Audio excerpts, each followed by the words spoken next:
What do you know the state of Wisconsin for? Cheese? Beer? What about the strange tall man that lurks in the woods and takes the heads of lost men? Haven't heard of that one, have you? This week on Unexplained Encounters, a story submitted by Driftless Daughter details her grandfather's bizarre rituals on his Wisconsin farm and what happens when those rituals are not adhered to. This disturbing story is titled Second Cutting. Keep your head.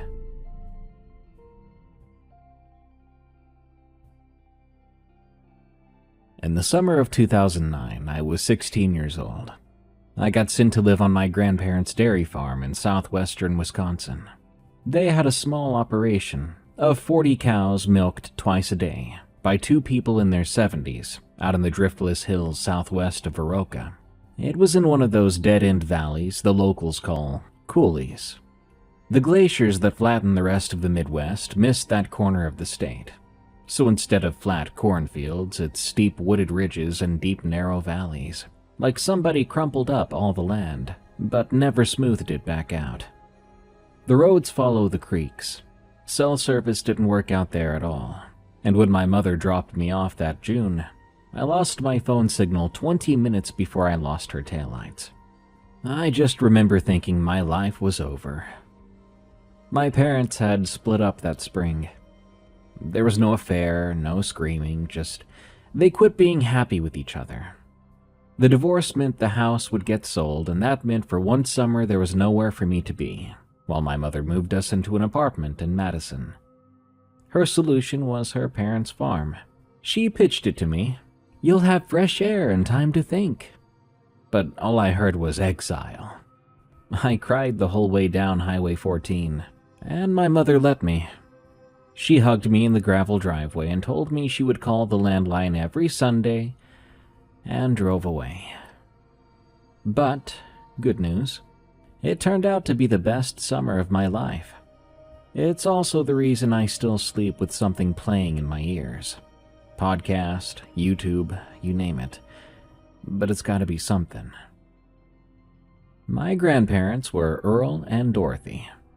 Grandpa Earl was 74 that summer, a chiseled old man, one of those old farmers who looked skinny until you watched him throw a hay bale one-handed, and he wore a seed cap so sweat-stained it had gone from red to a color I'm not sure I have a name for, but something between brown and reddish yellow. He wasn't much of a talker, and I don't mean that in a cold way. He was simply never the type to waste words. Grandma Dorothy was the opposite, 71 and sharp as a tack, and she ran the house and the books and had opinions on every little thing, and those opinions she would share at volume. Her favorite topic was my grandfather, who she had been married to for 52 years, and she always referred to him as your grandfather, in a tone that could land anywhere between proud and straight fed up.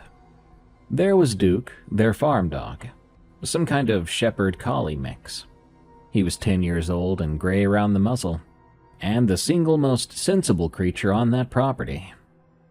The farm itself sat at the head of a dead-end valley.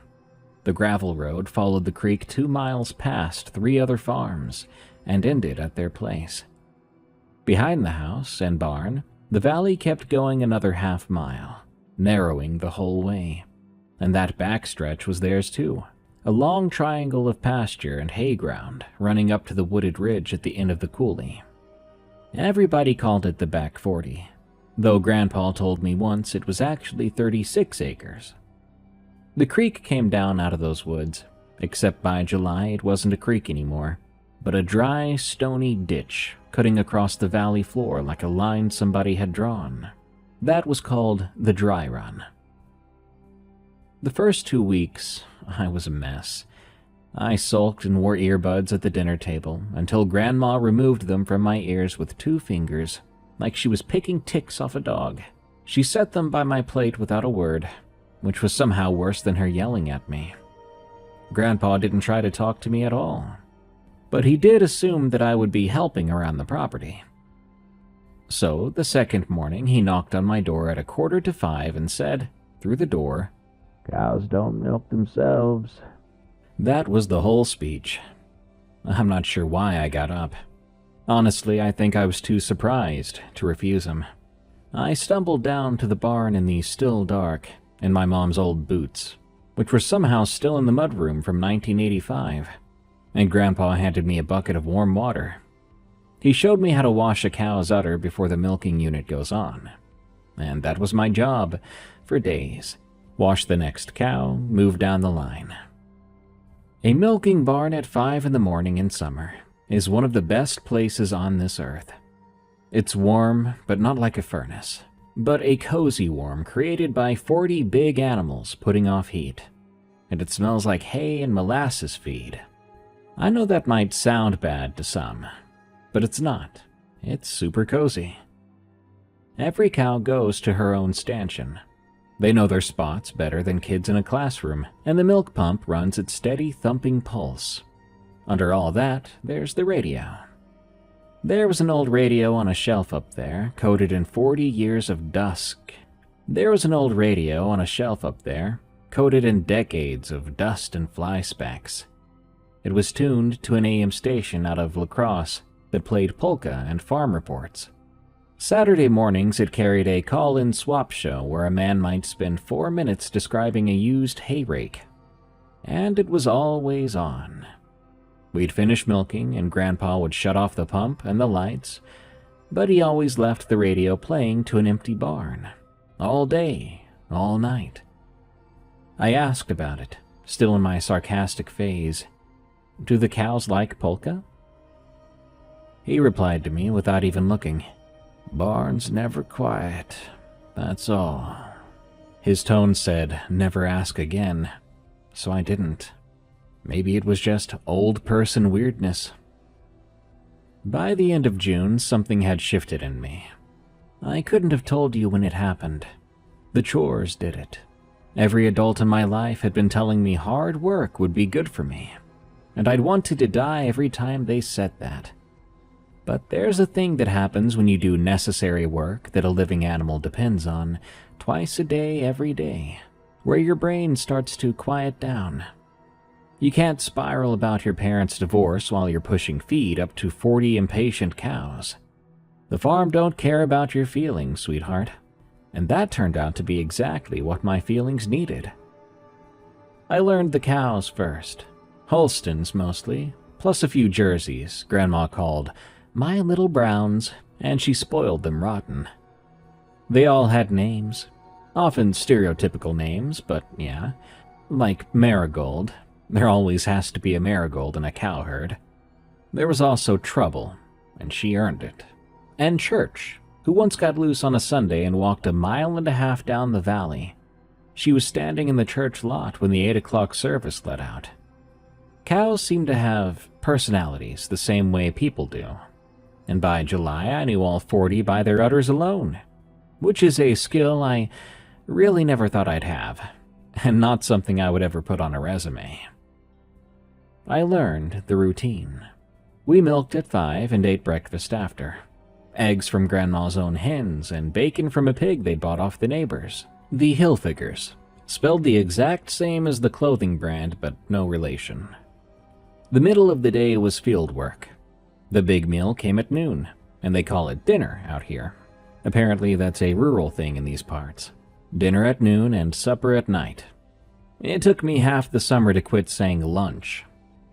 After evening milking and supper came the part I didn't expect to love, which was the hour when nothing happened. When Grandpa read the Farm Bureau paper in his chair, and Grandma worked on a crossword at the table, narrating her opinions about it. Duke would put his chin on my foot, and there was nothing to check and nowhere to be.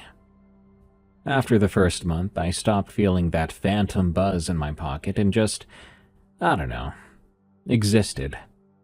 I've spent a lot of my adult life trying to get back to how those evenings felt, but I'm starting to believe it's something you only get out in those parts, with that kind of life.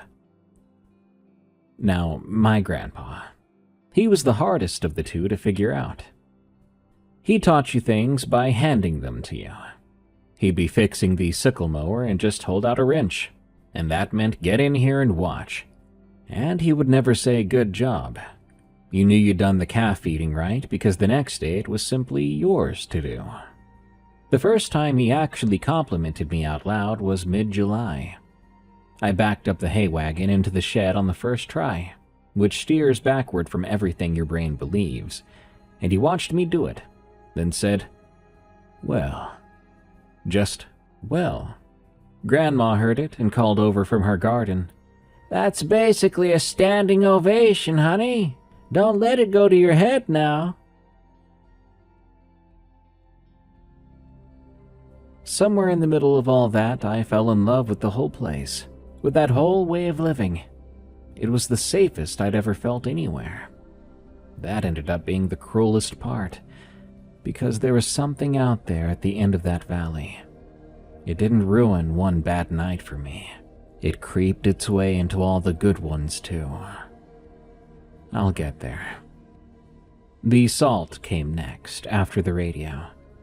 Every Saturday evening after milking, Grandpa poured a full unbroken line of salt across the big sliding barn door track and the walk door. There was also a line across the bottom of the porch steps at the house, where it most likely looked like stained concrete. He kept it in an old Folgers coffee can on a shelf in the milk house, and he poured it very carefully and slowly. I was a city kid, so I assumed it was for like snails or slugs or something. But it was not for that. Then there were the Sunday walks. After dinner every Sunday, rain or shine, Grandpa walked the fence line of the back 40. Now, farmers do check their fences. That's normal. But I didn't think this was just checking the fence. He barely looked at the wire. He would walk the line slowly with the coffee can in one hand, and at certain spots and posts, not every post, certain ones, he would stop and pour a little salt at the base, pressing it down with his boot heel. The posts he salted weren't special that I could see. Some were old gray split cedar standing in a line of newer steel ones. And at the top corner of the back 40, where the pasture met the woods at the very end of the valley, there was a stone. It was square cut, about knee height, leaning, and the marks on its top face were worn too smooth to read.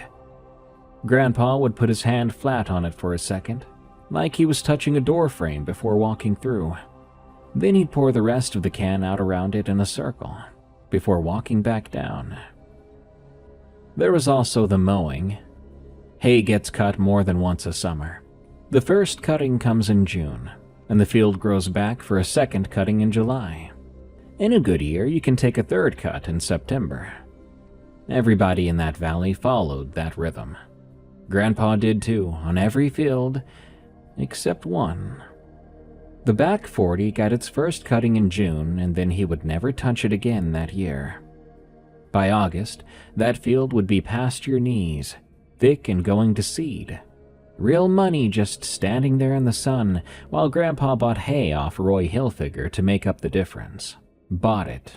And when Roy delivered a load in early August, I would hear him say, grinning. And when Roy delivered a load in early August, I heard him say, with a grin, "You know, Earl, you got a whole field of this back there." And I heard my grandfather reply, "Yep." Roy quit grinning and looked off up the valley for a second. Then they started to talk about whatever. My grandparents had a rule that was never announced, but was enforced, that everybody be back inside by full dark. Sundown was fine, dusk chores are half of farming, but once that blue-black moment came when the yard light buzzed on, you were in the house. Grandpa was always the last one in. He'd stand on the porch a minute looking up the valley toward that back 40. Then he would come in and turn the porch light off. That was the day, over and done with. One July evening, I was out past the yard light catching fireflies in a jar. Nobody was watching. I thought I'd get away with it, but then I heard the screen door. Grandpa came to the edge of the light and said my name sternly. One time. Freaked me out enough that I walked back inside as fast as I could. Grandma thought every bit of it was ridiculous, and she let me know so. She mocked all of it, openly, cheerfully, for 52 years apparently. The salt especially. I was shelling peas with her on the porch one Saturday while Grandpa did his lines, and she nodded at him through the screen and said, "There he goes, seasoning the farm." She told me that when they married in 1957, his mother took her aside and told her the salting was the husband's job on this farm, and to not interfere. And Grandma said, and I quote, "I thought I'd married into people who worship the devil. Turns out they just worship sodium." But here's what took me years to understand about my grandmother. She mocked it, but she never stopped it. 52 years of jokes, and not once did she sweep a salt line away or serve supper late enough to keep him from his Sunday walk. She knew all of it and remembered all of it better than he did, because she talked about it. Everything I know about the lore of that valley I learned from a skeptic.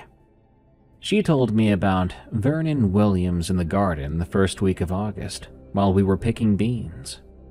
I'd finally worked up the nerve to ask why Grandpa wouldn't cut the back 40, and she laughed through her nose and said to me, "Because his father did, and his father didn't. And if you ask him, he'll tell you the ground's wet back there, which, it's not." Snap, snap, beans in the bucket. Then, in exactly the voice she used for telling me which neighbors watered down their cream 40 years ago, she said, "It got worse after Williams, of course. Everything got worse after Williams." "Who's Williams, Grandma?" "Vernon Williams. Farmed the next coulee over, the other side of that ridge." She pointed with a bean at the woods at the end of the valley. "Oh, this is what, 19 years back? 91, I think.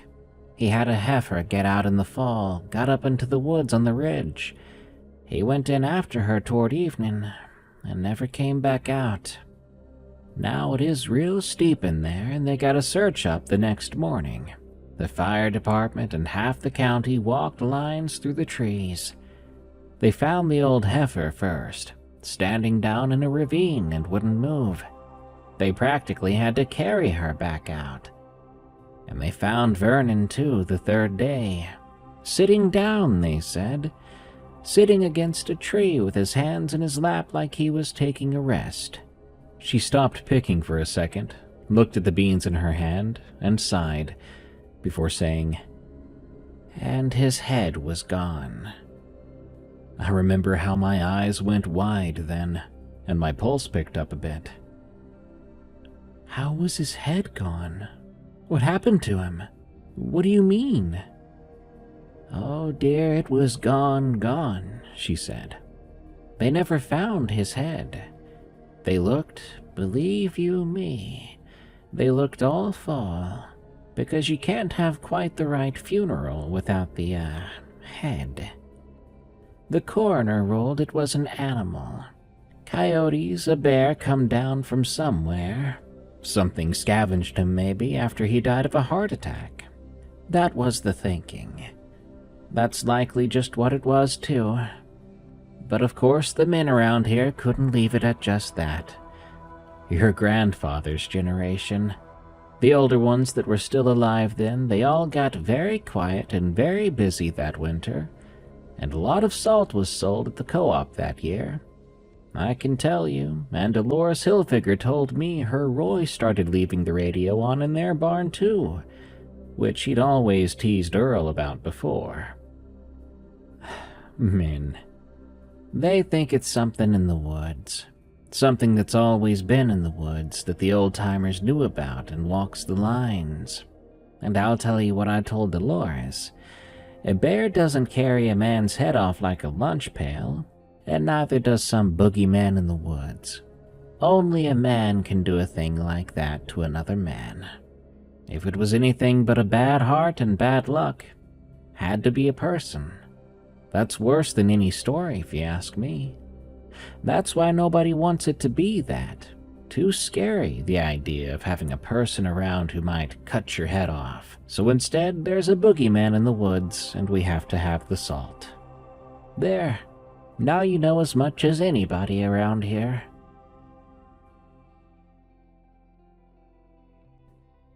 My grandmother was no fool. She was the least stupid person in the valley, and her version made the most sense to me. It still mostly makes sense. A county full of Norwegian and German farmers would rather believe in a woods thing with rules you can follow than a random death nobody can do anything about. She'd built herself a sensible account of her husband, and she lived in it comfortably. She got to stay comfortable for 52 years precisely because he kept doing the things she mocked. She could afford not to believe, so long as the salt kept flowing. I asked her what the old-timers called it, that thing out in the woods. She rolled her eyes so hard I could hear it, then said to me, "Oh, honey, they don't call it anything. That's how you know it's men that made it up. Women would have at least given it a name." Then she straightened up with her hand on her back and looked for a second at the end of the valley. It was the middle of a sunny afternoon. Then we carried the beans in. That's what I mean about receiving a warning from a skeptic. She told me it was nothing. Every part of her told me it was nothing, except when she herself checked, the way she eyed those mountains and those woods. August was a hot one. The creek had been down to nothing since July. Duke was the first one whose behavior actually started to scare me. Duke went everywhere on that farm all day, making rounds like he was the shift manager. But Duke would not cross the dry run. I'd noticed it vaguely all summer, the way he'd trail us on the Sunday walk as far as the crossing, then just sit in the grass, ears up, waiting until we came back. The first week of August, I decided to test him. I was 16 years old, and I had just heard that scary Williams story. So I walked across the dry run into the back pasture and called his name. "Duke! Come here, Duke!" Gotta be the best dog I ever knew. He minded you like a soldier. He walked to the very lip of that stony ditch and stopped like it was a wall of glass and started to whine. When I called again, sterner now, he did something I never saw before or after. He barked at me, twice. Angrily, a tone I'd only ever heard him take against strange trucks. Then he walked 10 feet back toward the barn, sat down facing me, and waited for me to be sensible.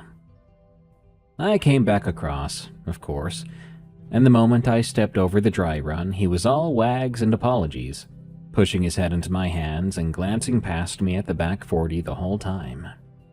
I stood there scratching his ears with my heart going a little quick for no reason I could point to, and I remember actually saying it out loud to him, the stupidest sentence of my summer. I told him, "There's nothing back there, you big dummy." The cows agreed with the dog. You see, the back 40 was supposed to be grazing for the heifers, the young stock, but that August they wouldn't stay back there at all.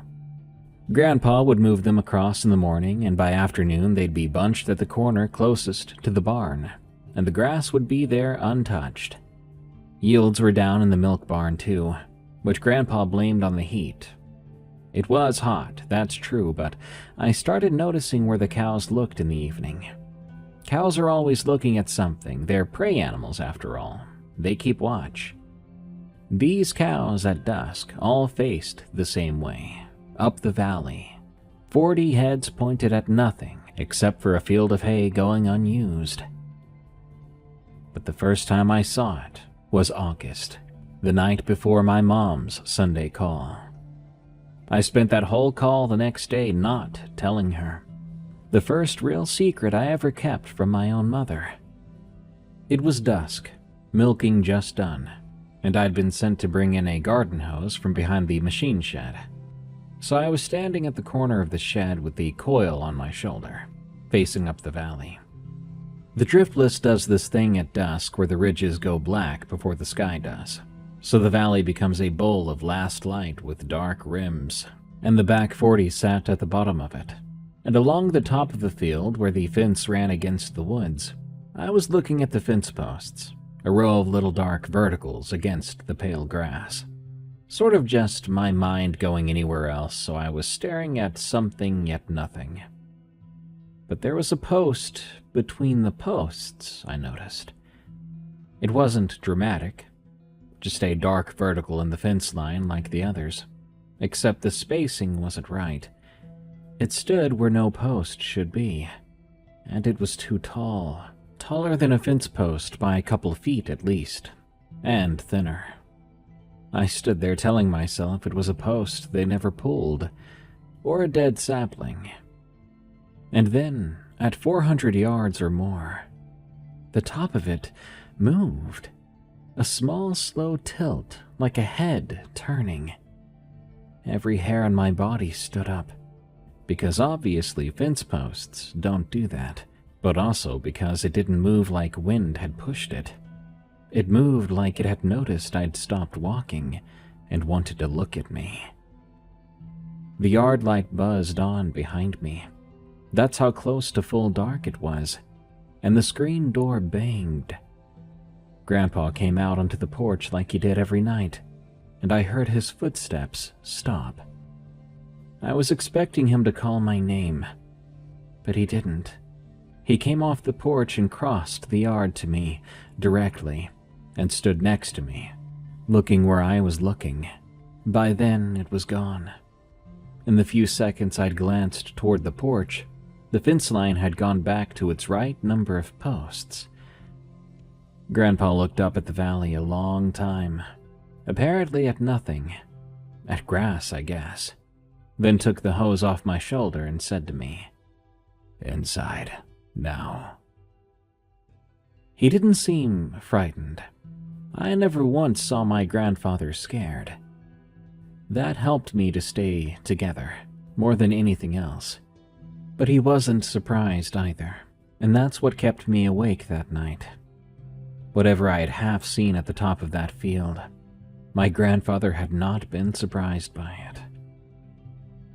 I slept with my window latched, in August, in a farmhouse with no air conditioning. Down across the yard all night, I could hear the barn radio playing polka to all those cows. And for the first time all summer, I understood there was more meaning to that radio than I initially thought.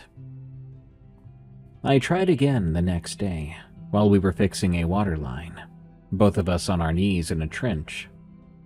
It turned into the longest conversation about it we ever had, which I think is only because his hands were so busy, and nobody was looking at him.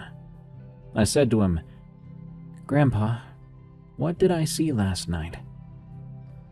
He cleared his throat, but stayed silent for a while. I wasn't sure he was even going to answer, until eventually he said, "Fence line." I replied right away, "But I saw something there, standing at the fence line." He was quiet again. He got the coupling seated, then he said, "It stands there sometimes, along about when the hay would come ripe." I went still, shocked. That was already more than I expected out of him. I made the mistake of flooding him with questions and he didn't answer one of them. He just let me run out. Then he said the thing I've remembered ever since. He said, "It was on this land before the farm was. My granddad's granddad cut hay for it before he cut any for himself, and we let the back field stand for it now. We keep to our side after dark, and it keeps to its side. That's all the understanding there is. It's not a thing you learn about. It's just a thing you put up with and respect." Respect. That was the word my grandfather picked. A man who barely talked, and he spoke of this thing like it was a neighbor. The worst neighbor in the world, I imagine, one you have to salt your doors against. But a neighbor all the same, with a boundary line and a deed older than the farm. Before we climbed out, I asked about the stone. He wiped his hands on his pants and said to me, "Survey marker. Government men set it when they cut the lines through here. Before statehood, even." He looked at me sideways and added, First lines anybody ever cut through these hills. Crews dragging chains through the woods, marking corners. One of those crews came up this coulee. He sat up then, coughed a little bit, and cleared his throat once more. Not all of them came back down. Then he picked up his shovel. That was the end of the talk. I went to the library in town, and I found one sentence. In an 1856 county history, in the middle of a paragraph praising the valley's timber, it said, "The first survey of this town was attended by difficulty, the chainmen refusing to complete the eastern line, and the corner was set at a distance by compass sight. So they set the corner from far away, because the men paid to walk that line would not walk it. And that was the corner with the stone, the one I'd put my hand on." After that, I couldn't look at the place the same. Nothing on the farm was any different. The days stayed golden and the work stayed good. And if anything, I loved it there more, now that I knew what it was costing my grandfather to keep it that way. But I'd finally seen what the habits were for. The radio wasn't a habit. It was there so a human voice never stopped inside that barn. The salt lines got renewed every Saturday, because boots and weather slowly broke them down throughout the week, and I caught myself stepping over them carefully now, not scattering the grain anymore. In the evening, when Grandpa stood on the porch looking up to the valley, I understood he wasn't taking in the air. He was doing rounds. He had been doing rounds since before my mother was born, and nobody in 3 generations had thanked him, because when he did it right, nothing ever happened.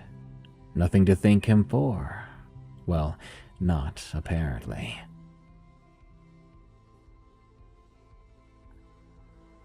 I saw it twice more that month, at dusk both times, and far off.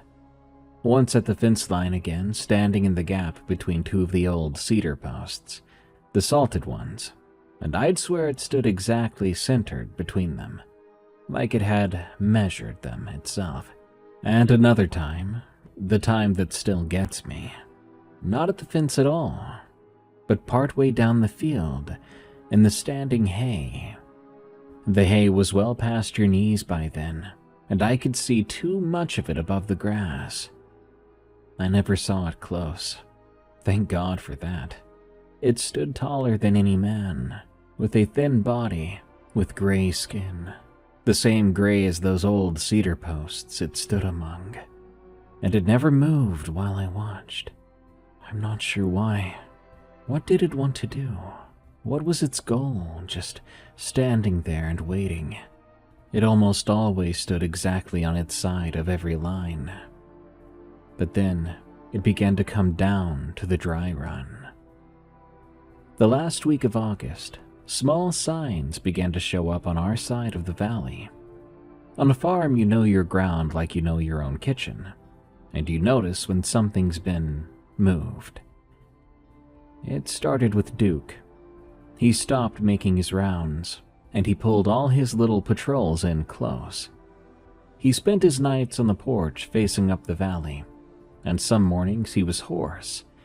He had been barking in the night, alone, at nothing we ever saw or heard, until his voice wore out.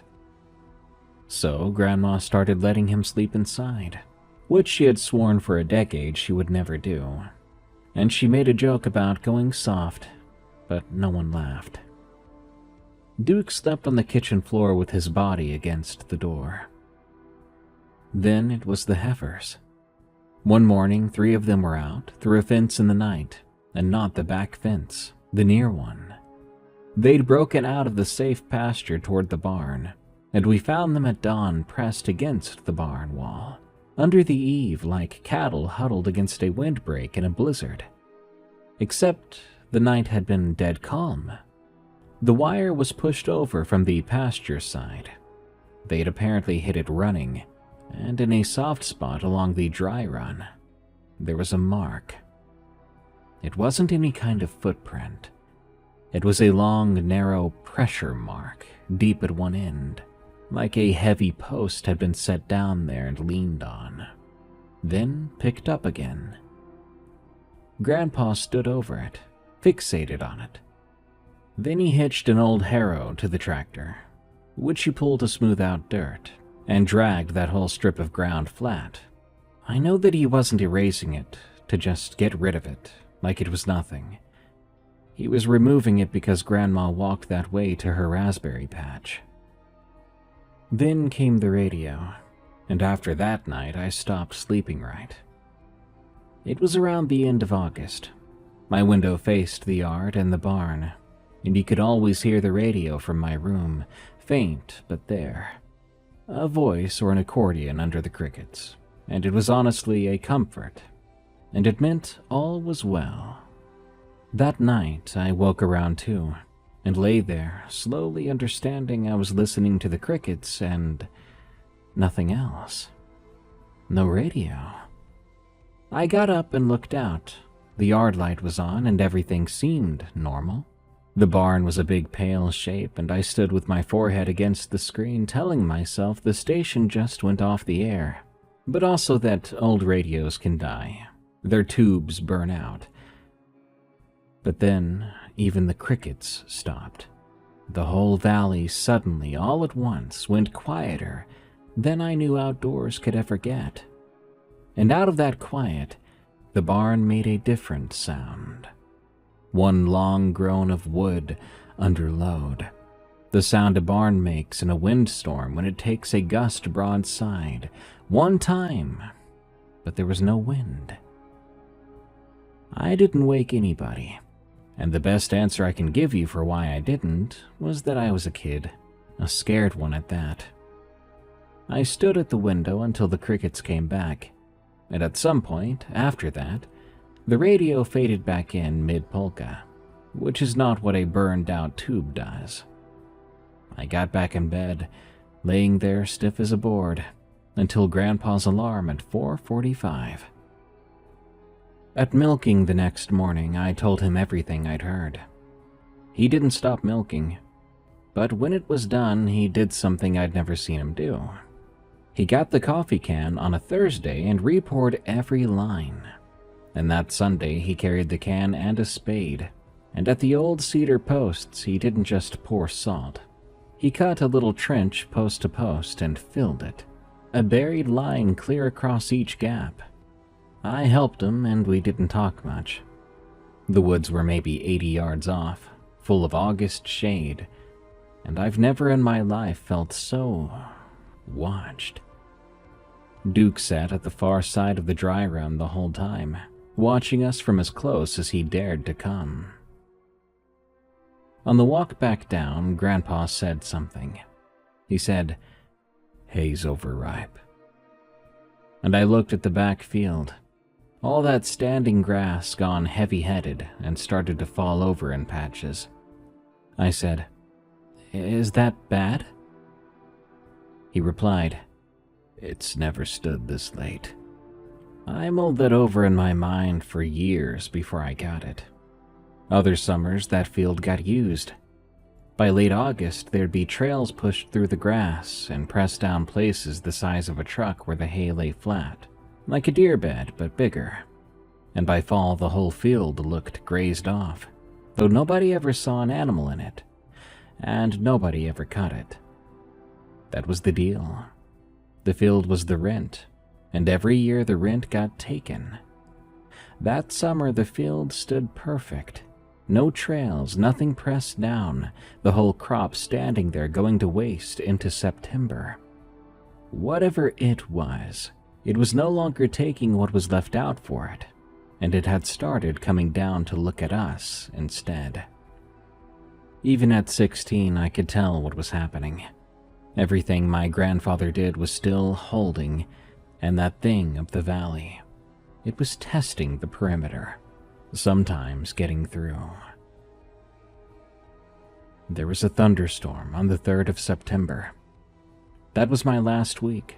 School would start after Labor Day, and my mom was coming Saturday to get me. I was heartsick about leaving, I never would have believed in June that I would feel that way. The whole day felt like storm weather. It was hot, swampy, and green-skied.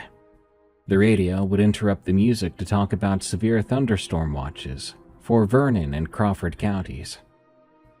At supper, the phone rang.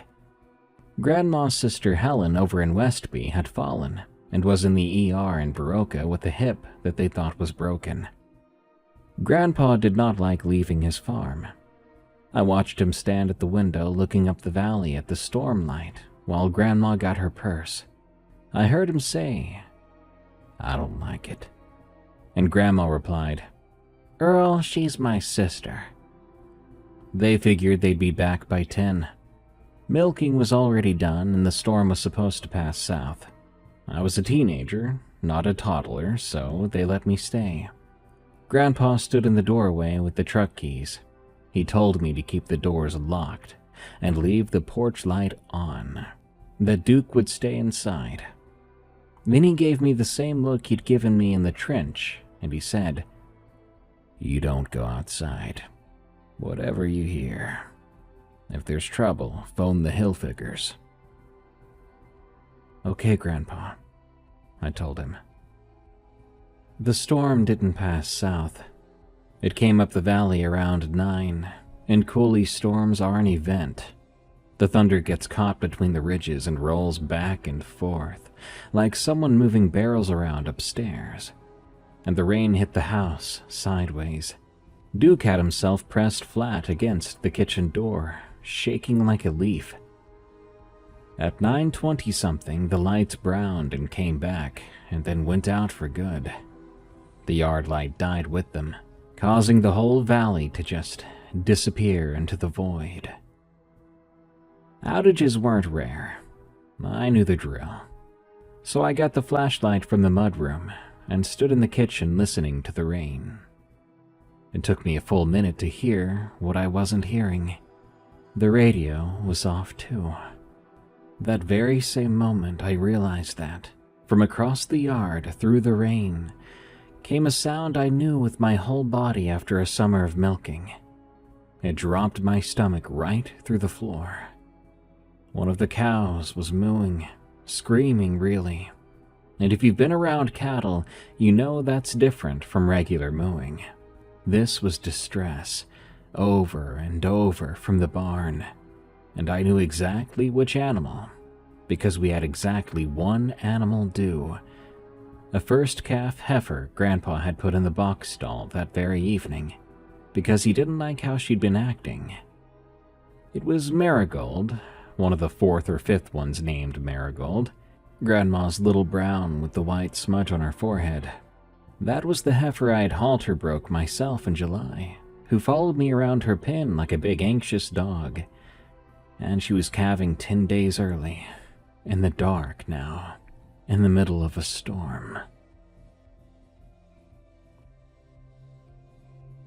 There I stood in that kitchen, behind a locked door I'd promised to keep locked, while an animal I loved was in trouble 60 feet away across open darkness.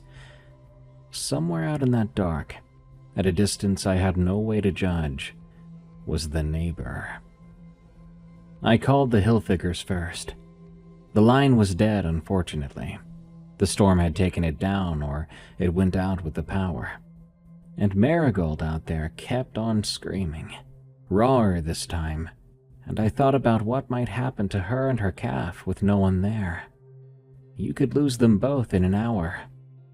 I thought about telling my grandfather I just stood in his kitchen and listened. Is that what he would do? What he would be proud of? I didn't think so. So I grabbed a lantern from the mudroom, and I put on his barn coat because it was closest, and it smelled like Grandpa, like hay and machine oil, and I think that helped me to get across the yard as much as the lantern did. Anyway, Duke stood at the door with me. I asked him, "You coming?" That dog looked up at me, then at the door, and lay down on the floor with his ears flat. And he gave me a whine. That dog was scared, and I wasn't sure if it was the storm. It was then I was beginning to think but that yard was not empty. I went anyway. The whole plan was to get to the barn, bar the door behind me, and wait for headlights with Marigold.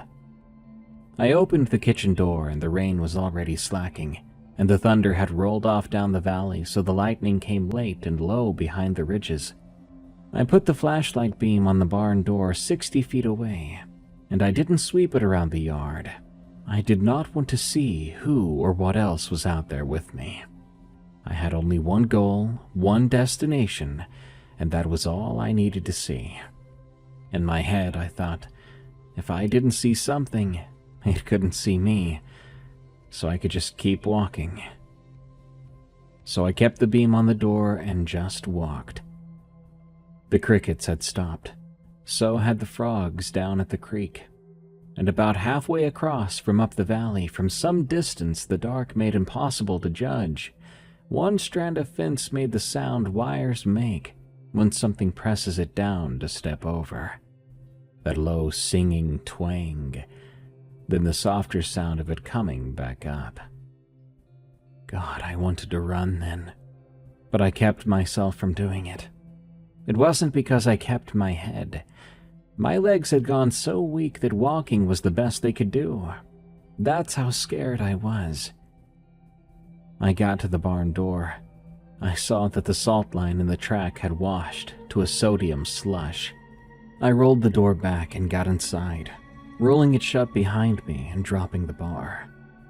I stood in the dark of that barn, with those dozens of cows breathing around me. Every single one was on her feet. If you don't know, cows lie down at night. They stand up when something is wrong. There were 40 animals in there, standing in the dark without a sound, every head turned toward the far end of the barn, the end that faced up the valley. Marigold was down in the box stall in the light of my lantern, and the calf was coming. It was coming right, thankfully, 2 little hooves and a nose, a textbook birth. She just needed time and calmness, when neither of us currently had any. I got in there with her, and I got her head in my lap like I'd seen Grandpa do with a down cow. I talked to her, low and steady, half instructions I was remembering out loud, and half nonsense. At some point I understood I wasn't only talking for her. The radio was dead, and my voice was the only human voice in the valley. So for both our sakes, I dared not stop. But it came to the barn while the calf was being born. Things were finally moving with Marigold when I heard, over her, the fence at the near pasture. That same twang and release, close now, followed by nothing for a while. But then there were footsteps. I know what I heard. The steps were slow and too evenly spaced, yet too far apart. Each one landed flat all at once, like somebody setting the end of a heavy post down in the wet gravel over and over. It went along the barn wall away from me, one slow, flat step at a time, and every cow in that barn swung her head to follow it, but not one of them made a sound. At the far end, it stopped, and it knocked. There were 3 slow knocks on the boards, way up high on the wall, higher than the hay-mow door, each one heavy, and it wasn't testing the wall. I think it was letting me know it was there. The whole barn frame carried it down to me through the beams. Marigold pushed, and I heard myself get louder, and what came out of me wasn't a prayer. I recited the milking order, all 40 cows, stanchion by stanchion, starting with church at the front of the barn and going stall by stall toward the back. My voice shook so hard the names came out in pieces, but they came out, and I kept them coming, because it was the one thing I knew by heart, start to finish.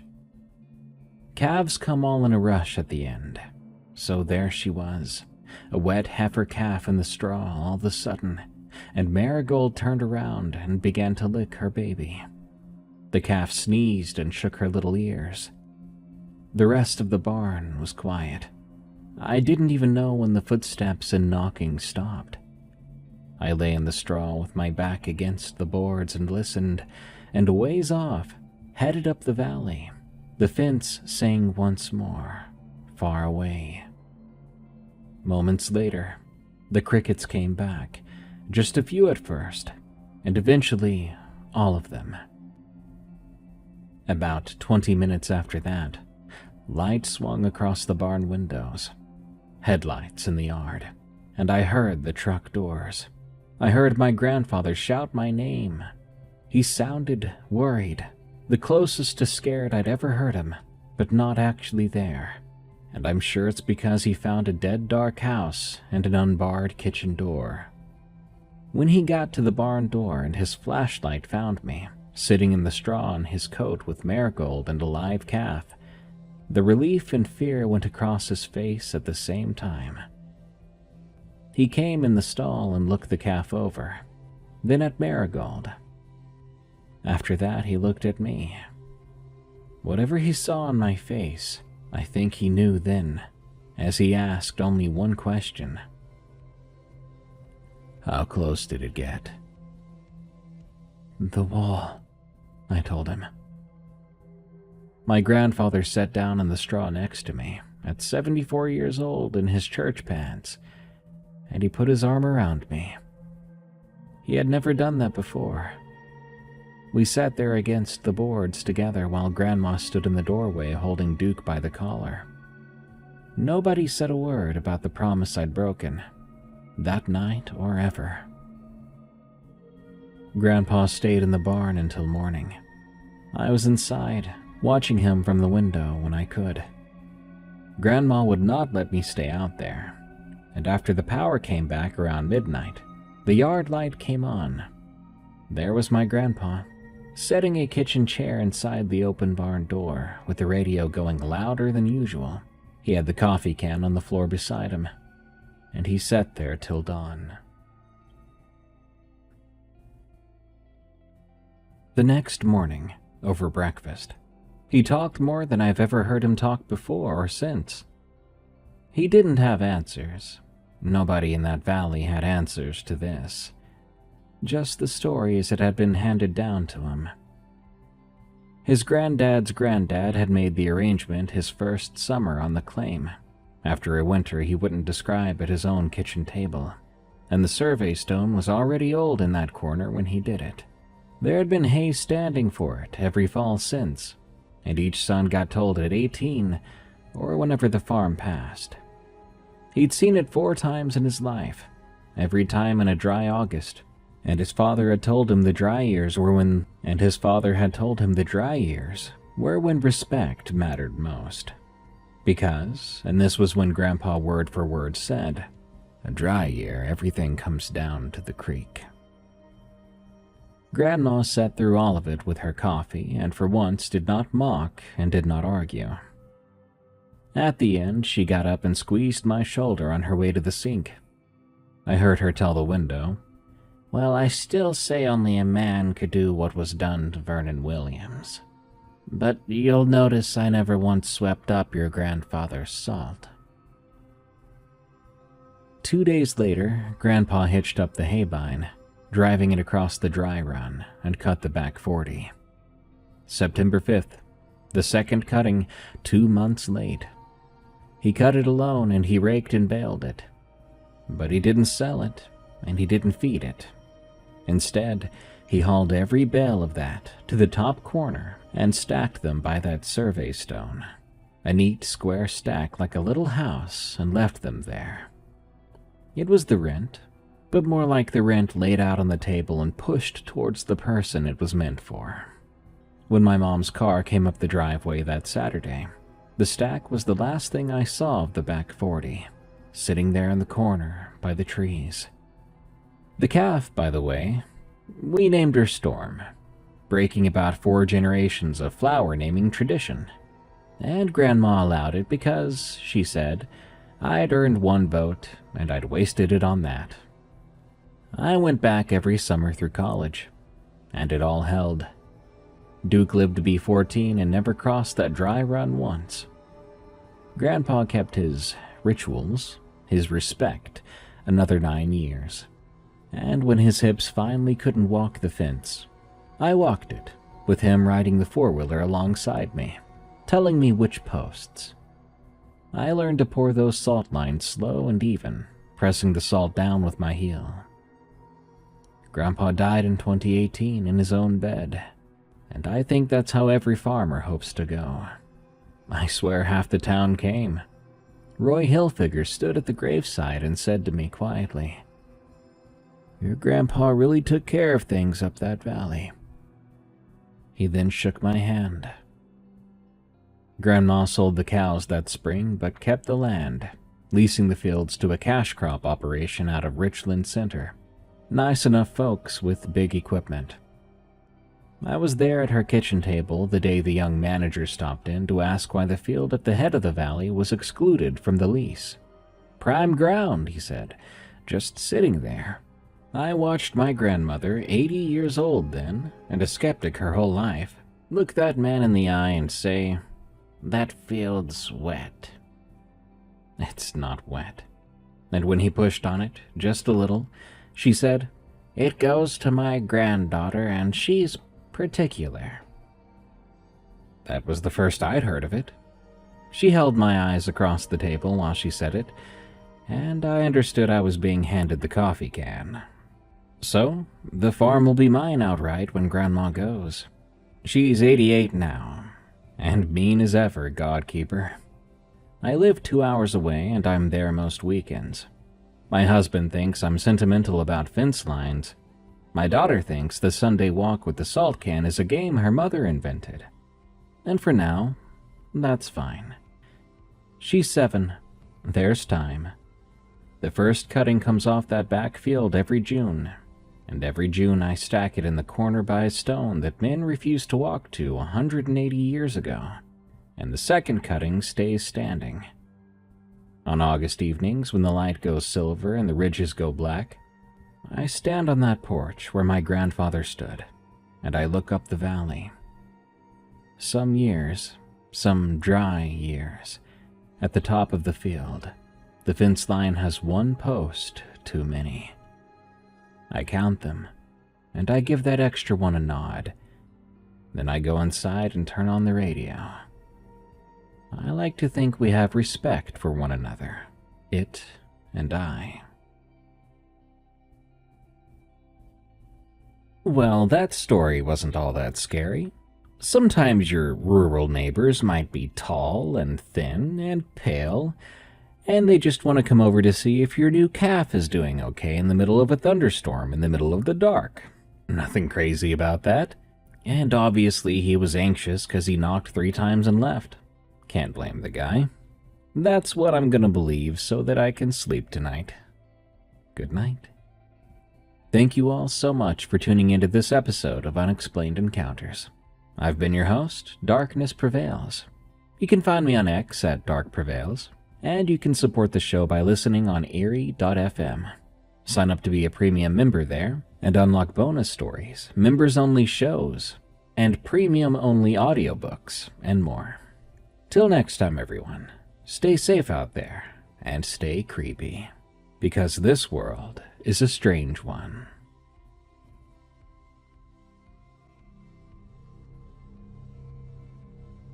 Creepypasta is the reason I'm really here. Darkness Prevails or EerieCast would not be here without the good and the bad creepypasta from the old days. The Rake, Mr. Widemouth, even Jeff the Killer. My love for horror and writing blossomed like a corpse flower back in those days. And one of my most popular videos is actually a collection of my own writings. So today, I'm excited to share with you a terrifying new creepypasta from my depraved mind. It's a change from the typical allegedly true stuff, so I do hope you are at least entertained. This is titled Doghead, and it is not for the faint of heart.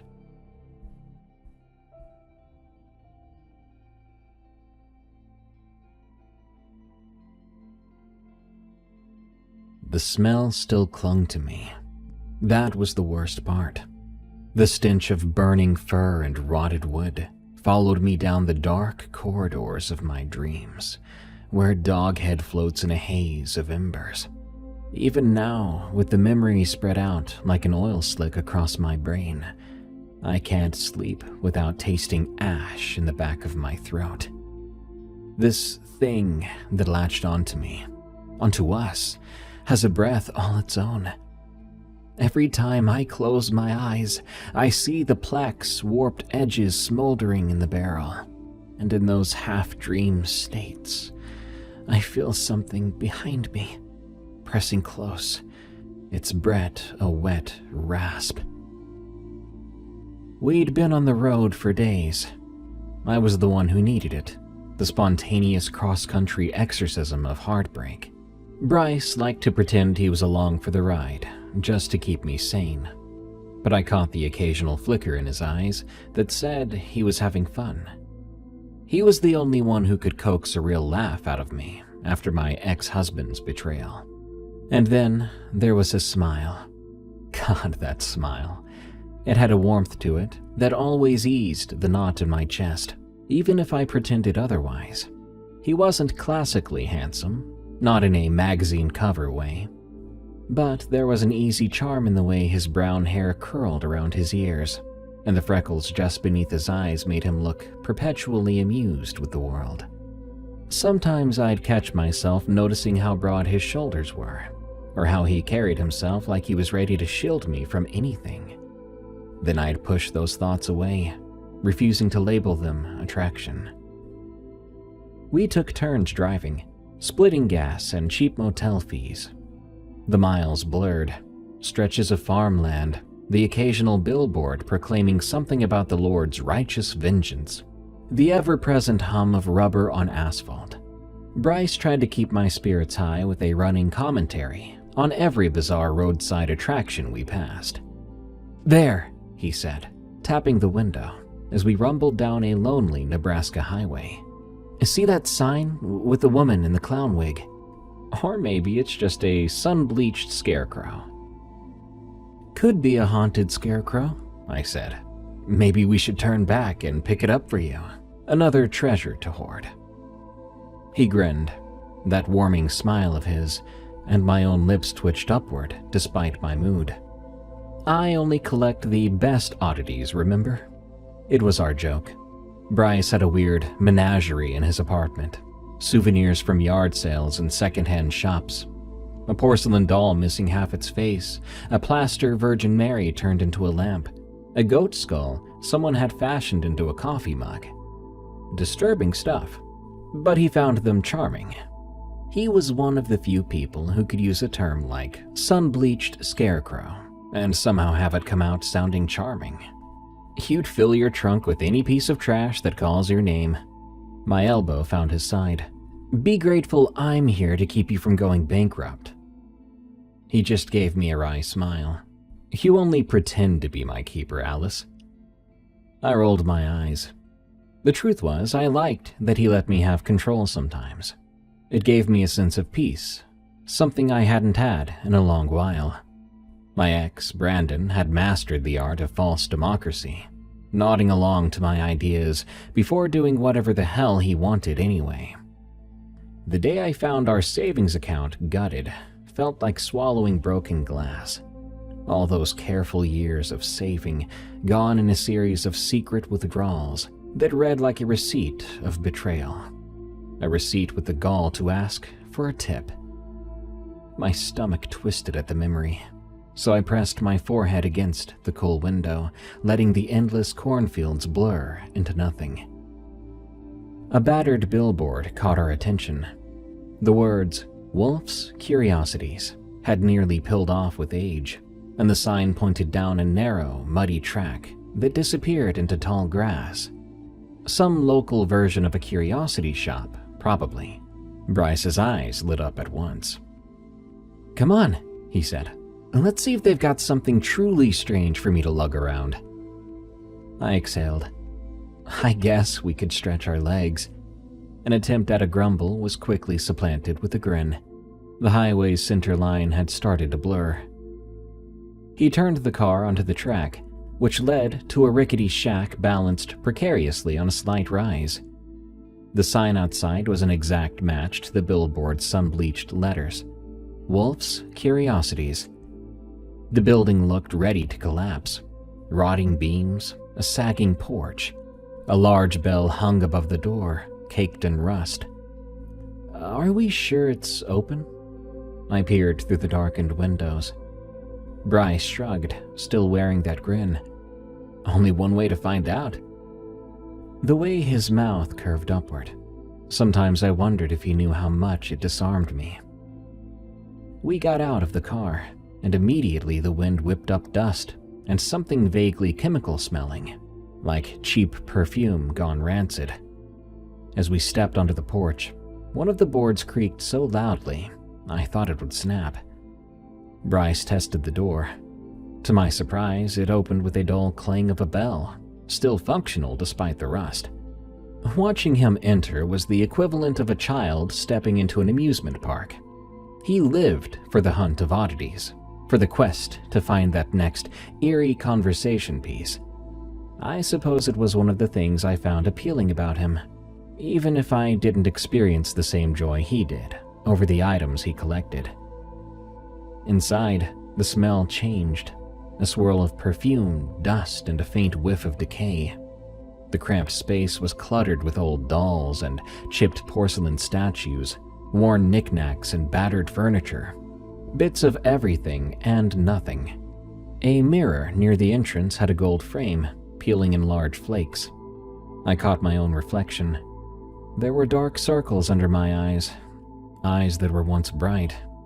My hair needed a trim, and I seemed leaner than last I looked. I turned away. Bryce was already poking through the shelves. "Oh, look at this!" He lifted a tarnished wind-up monkey with symbols for hands. One of its glass eyes was missing. "I'm in love." "You have a warped definition of love, you know that?" I nudged the broken monkey with a finger. "Let's see if there's a proprietor around before you steal that thing." That was when I saw the dog's head. It hung on the far wall, a taxidermy mount on a shield-shaped wooden plaque. The fur was the color of old rust, mottled in places with bare patches of darker hide. The muzzle was slightly parted, as if panting. At first, I thought the eyes were made of cheap glass, but when I stepped closer, I realized they looked wet, reflective in a way that made my stomach clench. An odd static skittered up the base of my neck. I let my gaze wander over the details. Those stiff whiskers, the tip of one ear chipped away to reveal something pale beneath. Had the ear been broken, or was it just worn out with time? The longer I looked, the more my stomach soured. "Alice!"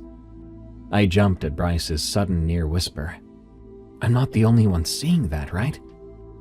He stepped beside me. I noticed his shoulders were tense. "It's wrong," I said quietly. "Something about it." For a heartbeat, I almost expected it to blink. A moment later, we heard shuffling footsteps from the back, and an older man emerged. He wore suspenders and a stained shirt, carrying a box of dusty trinkets. His narrow face was deeply lined, hair slicked to one side in a stringy mass. He paused when he saw us, then gave a small, stiff nod. "Afternoon," Bryce said politely, though it was probably creeping into late evening by now. The man said nothing, setting his box down on a warped desk, then slowly made his way to us. The thick smell of aged cologne followed. "You folks tourists?" he said in a raspy voice. "Something like that," Bryce replied.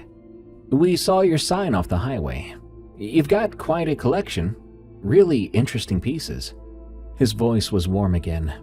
It suddenly felt easier to breathe. The man's gaze flicked to me, lingered for an uncomfortable moment, then settled on the dog's head behind us. He cleared his throat. That's the proudest piece in here." I shivered. "Why a dog's head?" He shrugged. "Sometimes you get hold of an artifact that chooses you, not the other way around." His lips twitched. Almost a smile, but not quite. "Came into my possession under unusual circumstances." Bryce peered up at the plaque. "What kind of dog was it?" The man exhaled, fiddling with a loose thread on his sleeve. "Hard to say. A stray, maybe a crossbreed." Vinny leaned forward. "You know, I could part with it. Been meaning to let it go." "How much?" Bryce asked, half joking. He often haggled for his bizarre finds, but I could tell something about this made him genuinely curious. $30, said the man, almost too quickly. "That's a bargain," Bryce joked, glancing my way. "Should we?" "No," I said, the word abrupt. It slipped out before I realized how curt I sounded. "I mean, that's not exactly a decoration I want to stare at in the back seat for hours." But Bryce was intrigued. I could see the gears turning, the collector in him practically salivating. "It's definitely weird," he said, "and possibly haunted." "Hush," the shopkeeper muttered, then more quietly, "Careful who you bring into your home. Not everything's friendly." He refused to elaborate when Bryce pressed him for details. I wanted to know why he said who you bring into your home. But I stepped away. Bryce followed me with that sheepish, warming smile that usually made me forget whatever I was mad about. "Come on, it's $30. Worst case, we regret it and throw it away. But I know that you know you'd regret not snagging it for me more." "That's a straw man argument," I said, almost smiling despite a deep unease in my belly. The eyes on that dog looked too aware. "Bryce, I just don't like it." His expression softened. "I won't force it. But if it's okay, maybe we just keep it for a while. See if it's worth anything. You know I love messed up conversation pieces. If it's too creepy, I'll handle it. I promise."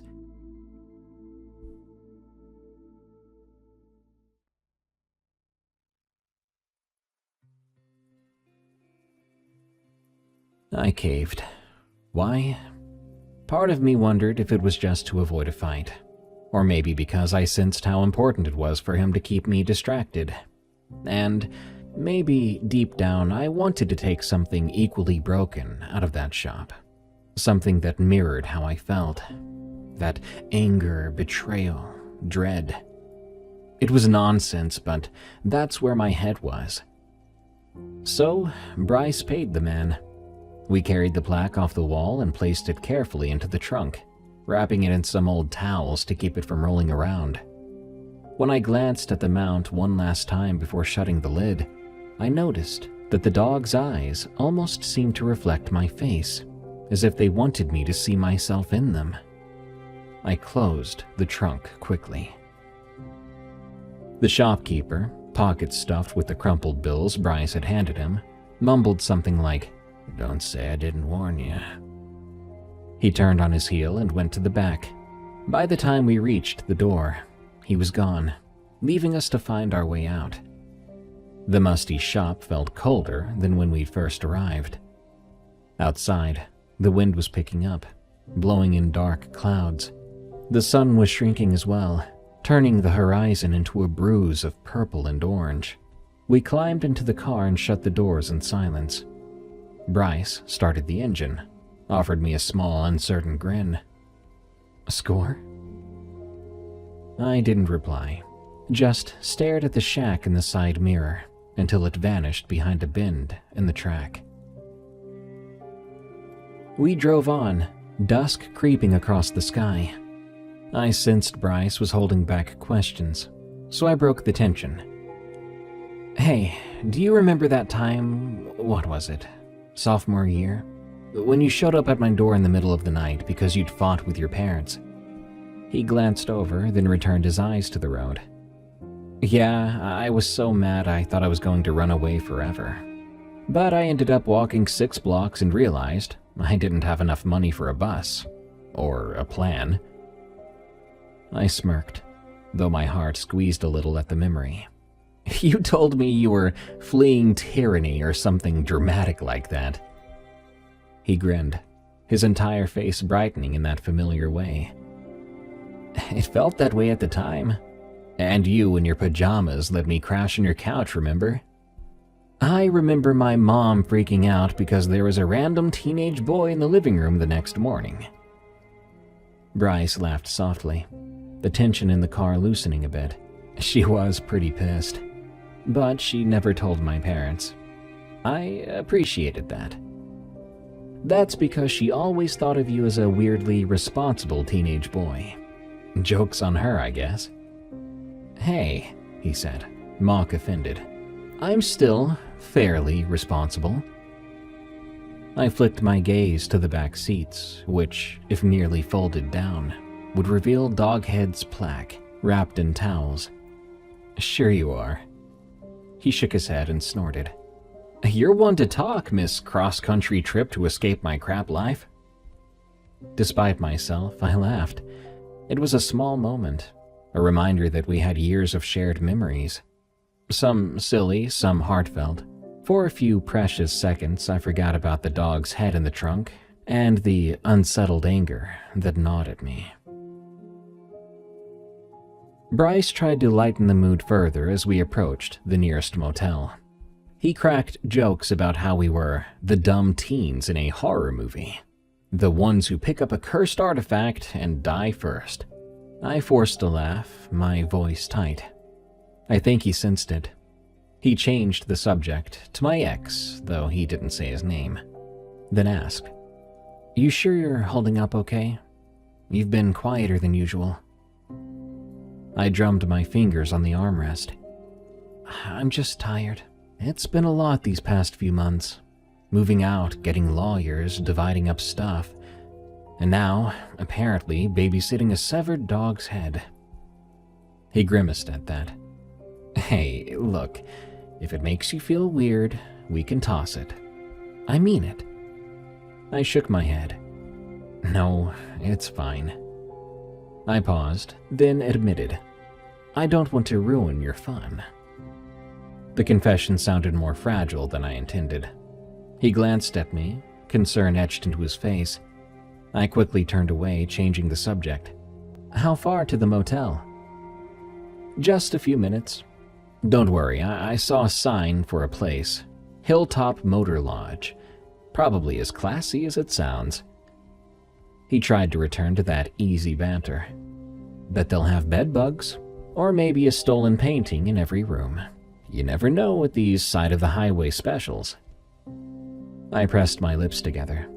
So your idea is to gather cursed objects and bed bugs in one epic road trip. Great. He chuckled. A road trip to remember. Can't deny that. We soon pulled into the lot of Hilltop Motor Lodge. The neon sign flickered, the letters partly burned out. The parking lot was pitted with potholes. An office near the entrance sported a crooked metal door and drawn blinds. We stepped inside to check in. The receptionist, a bored-looking woman in her 60s, barely glanced up. She gave us a single key with a chipped plastic fob. We grabbed our overnight bags from the trunk.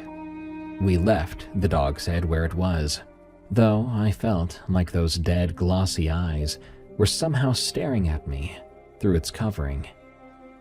The room had 2 beds, separated by a warped nightstand. The curtains smelled like old cigarette smoke. There were dark stains on the carpet that I dared not identify. I plopped my bag down and tested the bed with my hand. It sank about 6 inches, accompanied by an unsettling squeak.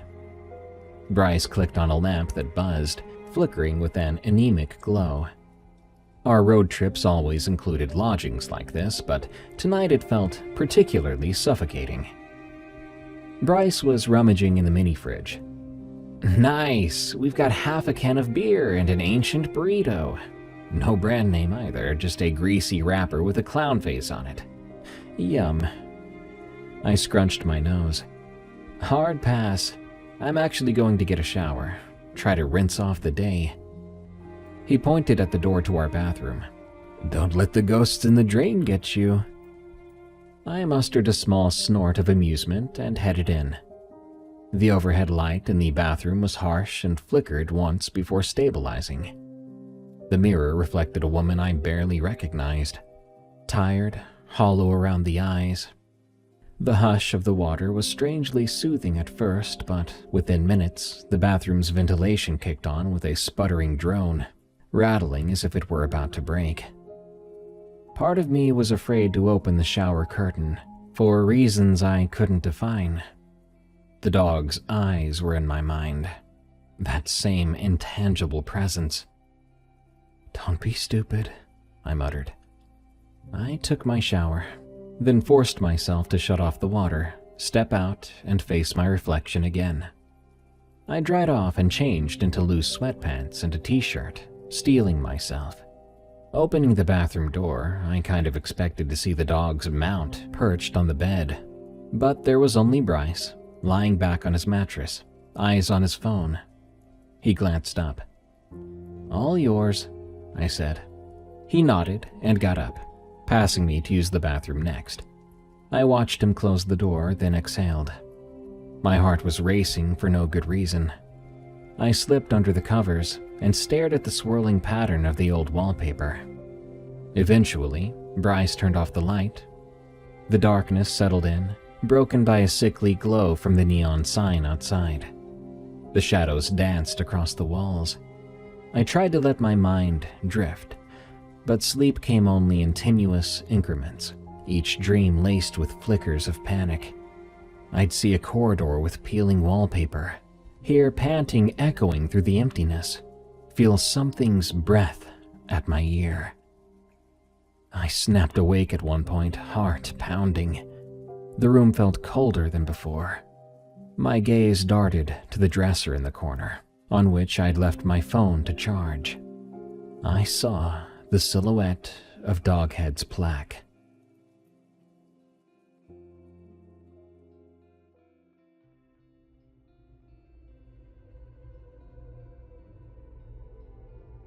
Then I realized that wasn't possible. Doghead was in the car, not in the room.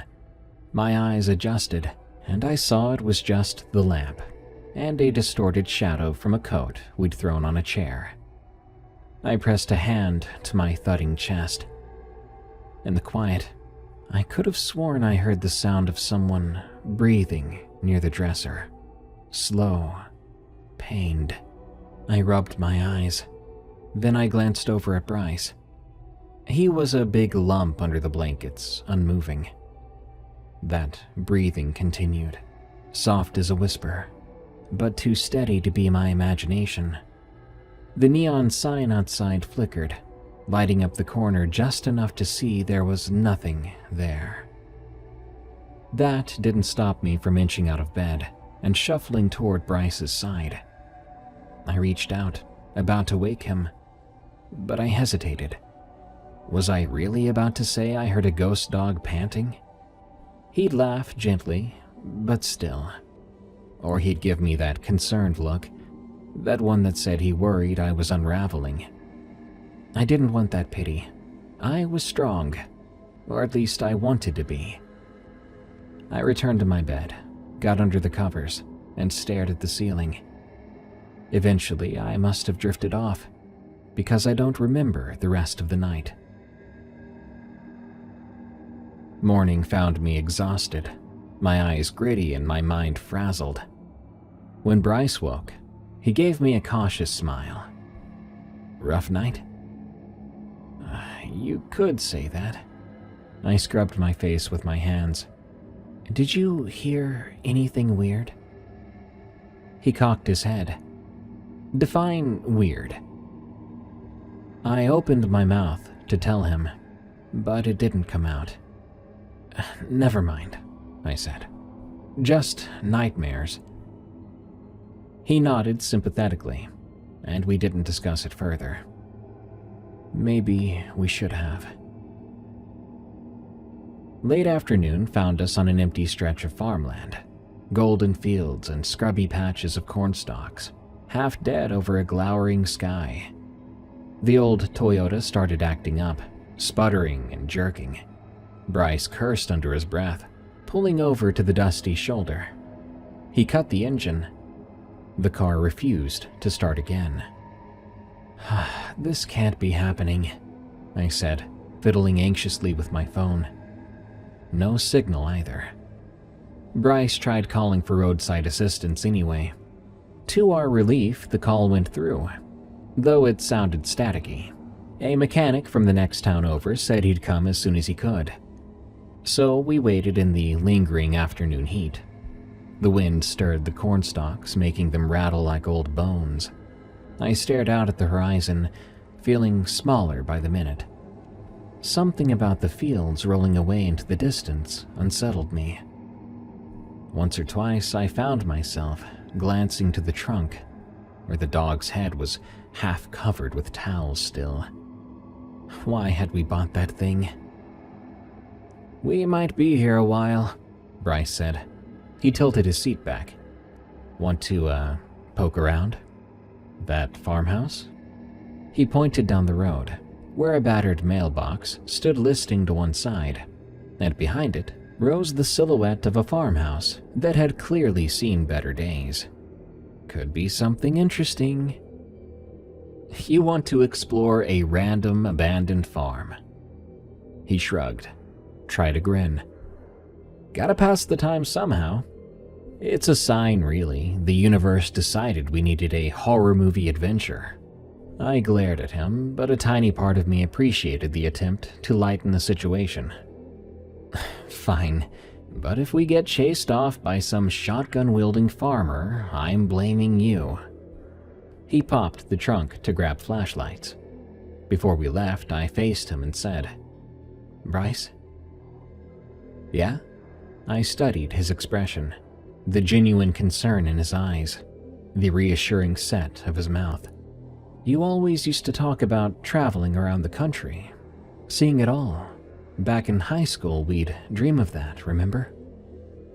His smile broadened, that same warm curve that made my heart do a little twist. "We did, although I never thought it would be under these circumstances. Never pictured you having to, run from my past." I stared at the fields. "It's not exactly how I envisioned it either." He touched my shoulder gently. "We'll figure it out, Alice. Maybe in a weird way. This trip, cursed dog's head notwithstanding, will help you see that there's more to life than Brandon's screw-ups." My throat tightened. I wasn't sure if I was grateful or embarrassed. "Yeah," I whispered. He paused, then patted my arm. "Now let's go not get murdered in a creepy farmhouse." I exhaled a shaky laugh, and we left the car where it was. The farmhouse was in worse condition up close. The front porch sagged in the middle, and the windows were boarded up. The paint had peeled so thoroughly, the wood looked flayed. An old, twisted tree stood in the yard, its limbs bare of leaves. Wind rustled through the grass, and the evening light made everything seem slightly surreal. "Creepy enough?" Bryce asked, flashing me that signature smile again, as if that alone could banish any lurking shadows. He was wearing that same look I'd seen on him yesterday when we stepped into that shop, right before he purchased Dog's Head for $30. I gave him a mock salute. "Lead the way, Captain Curiosity." He gingerly tested the steps. They groaned but held. The door was partially ajar, so we slipped inside. The stench of mold hit like a slap. Something else too, a faint odor of animal musk. Light filtered through cracks in the boarded windows, illuminating swirls of dust motes.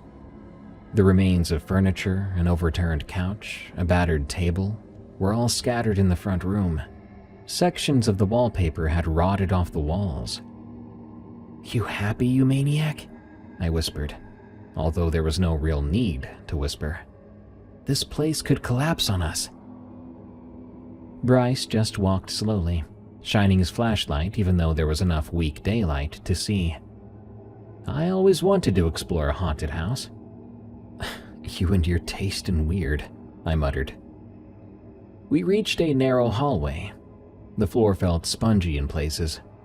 At the end was a door that gaped open to reveal rickety stairs leading down. A dank odor rose from the darkness, intensifying the smell of mold. My nose wrinkled. "You're not going to—" I began. "Yep," he said, stepping onto the top stair. The board squeaked ominously. I sighed, following close behind, not wanting to wait alone. The steps descended into a small basement with a low ceiling. Wet patches stained the walls. It was even colder down here, the chill sinking into my bones. Bryce's flashlight cut a narrow beam through the dark. In one corner, I saw a broken cabinet, its contents spilled onto the floor. In another, a dusty workbench.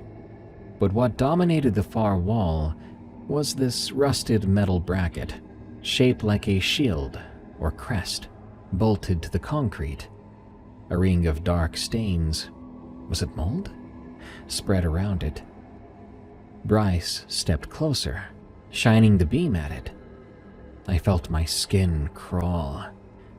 The shape of that bracket, the curve of its top and edges, it looked exactly like the back of that dog's plaque, as if it had once been mounted here.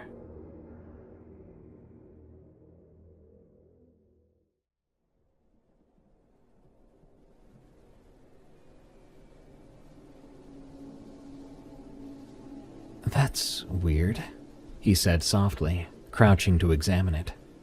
"It's like a cradle for something. It fits the dog's head plaque, doesn't it?" A cold wave washed over me.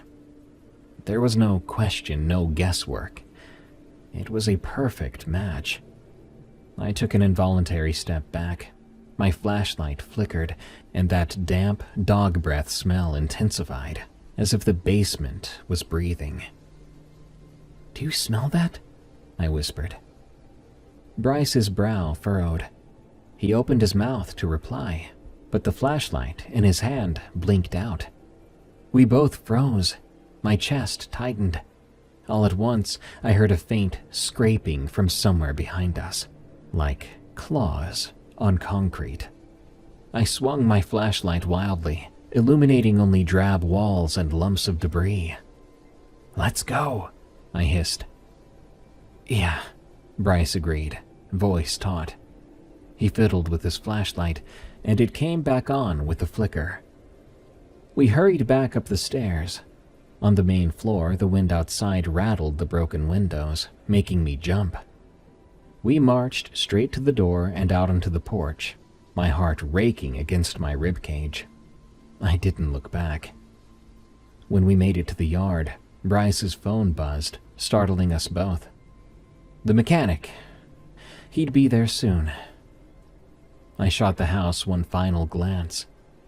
The porch seemed to slump, as though it was releasing a long-held breath. For a moment I was worried we'd left footprints in the dust, some evidence that might provoke something.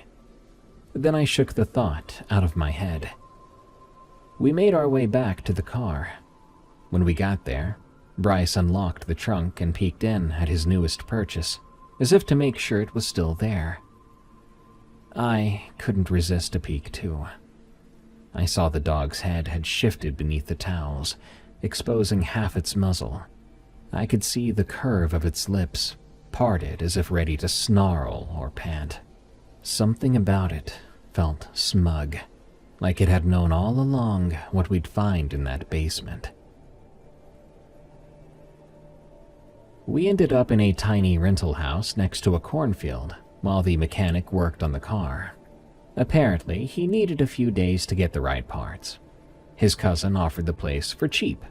Less than the motel, the man promised. and we were in no position to argue. The house was small, only a few rooms. It had electricity, running water, the basics. Old scuffs on the walls and floors hinted it had seen better times. Not the sort of place I'd choose for a vacation, but it would do.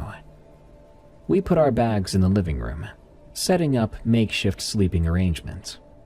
Bryce took the couch. I took a fold-out cot we'd found in a closet. My knee still ached. For a moment, I had stumbled in the farmhouse basement, and I could still feel it. The tension coiled inside me like a knot. Bryce got beers from a gas station down the road, trying to raise our morale. But as evening set in, I could see he was distracted, his gaze drifting toward the car outside. We had left Doghead in the trunk. Because he was having the car being worked on, he wanted to bring the Doghead inside. But one look at my face after that suggestion, well, let's just say he changed his mind and didn't argue. But I noticed him scratching at his neck periodically, as though something irritated him. Around 9, I looked up from my phone to see him staring out the window. The last streaks of purple twilight were fading. I caught a glimpse of his reflection in the glass, wide-eyed, lips parted. "Bryce?" I said quietly. "You okay?" He turned, blinking as if he'd forgotten I was there. "Yeah, sure. Just thinking." "About the plaque?" He gave a wry chuckle. "A bit, and other stuff, like what the bracket in that basement meant. Why did it look so familiar? You can't tell me we managed to break down right where Doghead had been mounted before?" I finished for him. We shared a chill. "I don't know. Maybe it's in our heads. The creepiness factor of your new favorite oddity is making us paranoid." He frowned. "Maybe I should go back, just to be sure." "Feel free, but I'll probably be the one taking you for a rabies shot if you get mauled by a ghost dog." He half smiled. I mirrored him, but the gesture was empty. The dog breath smell at that farmhouse still lingered in my nostrils. Night fell, thick and silent. Even the crickets were subdued. I tossed and turned on the cot, never fully dozing. Sometime after midnight, I heard faint, creaking floorboards outside the living room. My first thought was, did Bryce go to the bathroom? But the footsteps sounded heavier, dragging in a way. My pulse fluttered. I sat up. The hallway light was off, but the moonlight cast a dull glow through a small window. I could just make out that the couch was empty. Bryce wasn't there. I got up and carefully slipped out to the corridor. The boards were cold beneath my feet. At the far end, I noticed a door. It stood slightly open, though I hadn't explored that part of the house yet. I heard scraping noises, the stench of dog breath, wet, musky, with an undertone of something rancid, clung to the air. I covered my mouth to avoid gagging. I called Bryce's name quietly. No reply. Tremors crawled through my arms and legs as I pushed open the door. It led down into a small cellar, not unlike the farmhouse, but less decrepit. The stairs were wooden, the air thick and stale. I flicked on my phone's flashlight and descended slowly, each step groaning. My heart banged in my chest as a nauseating smell hit me full force. At the bottom, the floor was just packed dirt. Rusted shelves lined the walls, holding old cans of paints or boxes of nails. My light swept across the space until it landed on Bryce, crouched in the far corner. He was holding the dog's head plaque. I had no idea how it had gotten there. He must have gone outside to retrieve it, but why? A soft moan slipped from my mouth as I crept closer. Dark, fluid seeped around Bryce's fingers where they gripped the wood, as if the plaque were bleeding. Or maybe it was just some thick, viscous residue. Either way, the sight made my stomach lurch. His eyes were half closed, rolling back. His lips moved in silent murmurs, almost a chant. "Bryce," I whispered, stepping into the muddy floor. My shoes squelched. He didn't respond. I reached for him, felt a sticky warmth coat my fingers as I grabbed the plaque. The stench was unbearable, rot and dog fur, pungent enough to make me gag. I yanked the plaque from his hands, and it came free with a repulsive slurp. He gasped, eyes snapping open. A ragged breath tore from his throat. "Alice? What?" He clutched his temples as if in pain. I dropped the plaque, letting it clatter to the floor.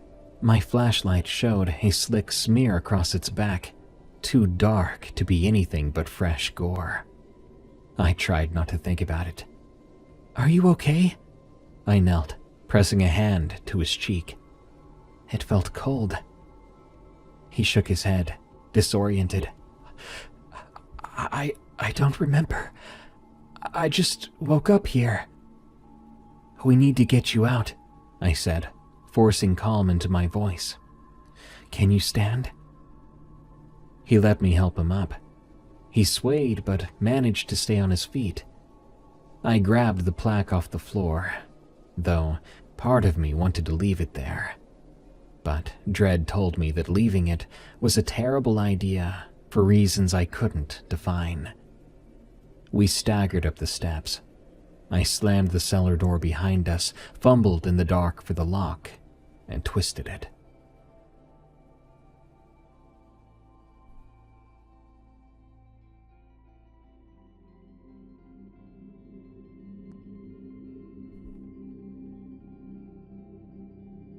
In the hallway, we both leaned against the wall, panting. I flicked on the overhead light. Bryce was pale, sweat beading along his hairline. "What the hell just happened?" he said in a hoarse whisper. I swallowed. I have no clue. He pressed a shaky hand to his face. I felt like it was calling me, somehow. I was dreaming, maybe I was sleepwalking, I don't know. The next thing I knew, you were there, pulling me out of this fog. "That's it," I said, voice trembling.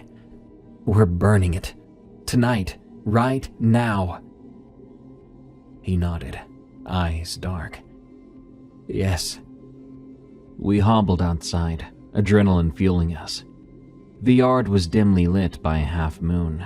The cornfield rustled in the breeze, whispering like 1,000 hushed voices. I felt dizzy, but I refused to slow.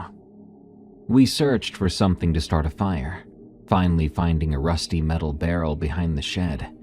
It smelled of old oil, but it would serve. We set the plaque inside, Doghead staring up at us with that awful parted muzzle. At that moment, I almost pictured it twisting into a grin that mocked Bryce's usual warm smile, a corruption of everything about him that had made me feel safe. Then we poured lighter fluid over it. Bryce's hands shook as he flicked the lighter.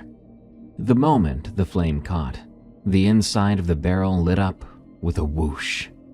A foul stench rose in a thick plume, burning hair and old rot. I gagged and stepped back. But we stayed there, shoulder to shoulder, until the flames reduced fur to char, the wood cracking and curling under the heat. The dog's features blackened, collapsing in on themselves. At one point I swore I heard a low whine, but maybe that was just the wind through the barrel's open side. We endured it for as long as it took for the plaque to be consumed, leaving only ashes and some twisted remnants of nails. When it was done, I slumped to the ground. Bryce leaned against the side of the barrel, tears glistening in his eyes from the smoke, or maybe not. We both stared into the embers, breath coming in ragged pools. Eventually, he placed a lid over the barrel, smothering the last of the flames. I made sure the coals were doused with water from a rusted spigot. We stumbled back into the house, locked the doors, and sat there in the dim living room, not speaking for a long time. When the exhaustion finally overtook me, I fell asleep on the couch, cradled by the fear that maybe it wasn't truly over. Weeks slipped by in a haze. The mechanic fixed our car, we continued the trip, cutting it short and heading home faster than planned. I didn't argue about it. I wanted to get away from Nebraska, away from all of it. Bryce was quieter than usual, but we both pretended things were fine. We'd burned it. It was over. Back home in my cramped apartment, I tried to resume a normal routine. I looked for temp jobs, tried to get my finances in order after the divorce fiasco, even half-heartedly browsed online dating, though the thought made me sick. Sleep came and went in fragments. I'd go to bed exhausted but wake up even more drained. The nightmares persisted, each one bringing me back to that farmhouse basement. I'd see the bracket, the flaking concrete stained with some dark substance. Then the panting would start. My phone rang one night around midnight. I jolted awake, heart thudding. The caller ID read, Bryce. "Hey, Bryce?" I answered groggily, relief washing through me that maybe he couldn't sleep either and just wanted to talk.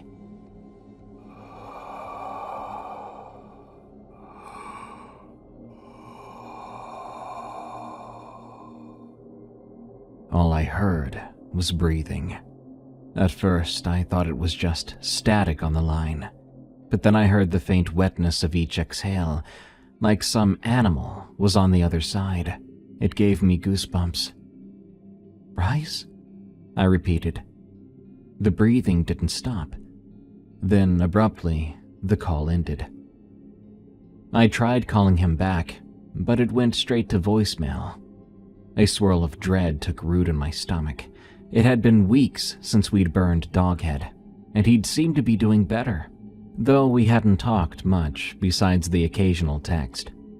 Why would he call me so late, just to breathe into the phone? The same thing happened the next night, and the next, always the same. I'd pick up, hear that rasping breath, then click, the call ended. By the fourth time, my nerves were shredded. I was having trouble functioning during the day. My temper spiked at small inconveniences, like I was carrying this internal blaze of anger. It wasn't just at my ex anymore. Now it was at everything. A barista messed up my coffee order, and I snarled under my breath until the poor woman apologized twice. I even snapped at my neighbor for leaving the hallway door ajar. I could not quell that fury, and beneath it lay anxiety, a helpless terror that something was looming. Finally, I reached out to Bryce's sister, but even she had not heard from him. After that, I called his local police, asking for a wellness check. The officer on the phone was polite but curt. They'd go to see if he was home. An hour later, the officer called back. Bryce's door had been found open, but the place was empty. There was, the officer said, in a carefully neutral tone, a strange odor in the living room. He said it smelled like dead animal. But there was no sign of Bryce. They advised I contact them if I learned anything about his whereabouts.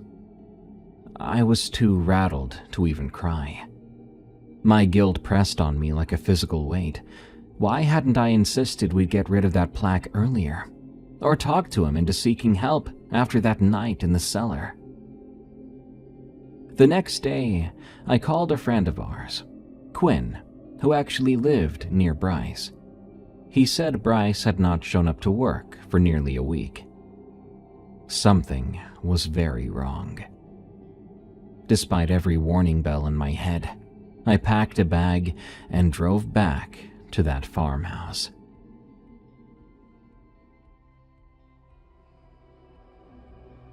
I think some part of me believed if I went there, I'd find a clue, or maybe I just needed to know. The drive stretched out before me like purgatory. My thoughts cycled between dread, anger, and a faint flicker of hope that maybe I'd find him safe. But I remembered the calls and the panting breath, those abrupt cutoffs, and that tiny hope shriveled. I arrived in the early afternoon. The sky was overcast, threatening rain. The farmhouse looked even more dilapidated, as if it had aged years since we'd last stepped through. The boards on the windows flapped in the wind.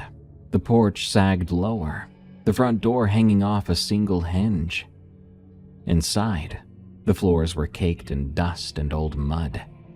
My footsteps stirred clouds. I found my way back to the basement stairs, thinking that some supernatural force would appear and stop me. Instead, I moved through heavy silence, my breathing harsh. When I shone my flashlight down, I saw the bracket still attached to the far wall. The dark patches around it looked bigger, like mold had grown in creeping tendrils. I descended. The air was thick and cloying.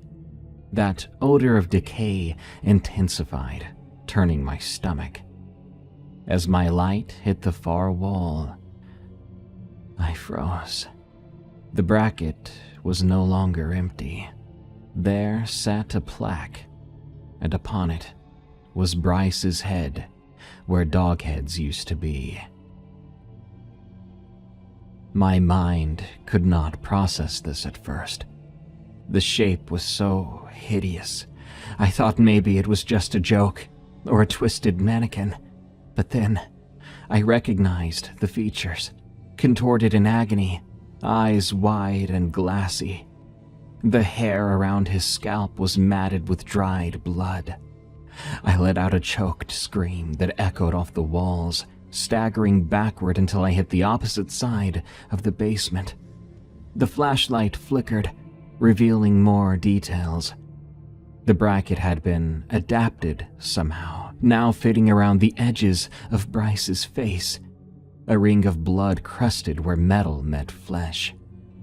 And beneath his hairline, I saw patches of coarse, coppery fur, bristling in uneven clusters, like a dog's coat sprouting from human skin.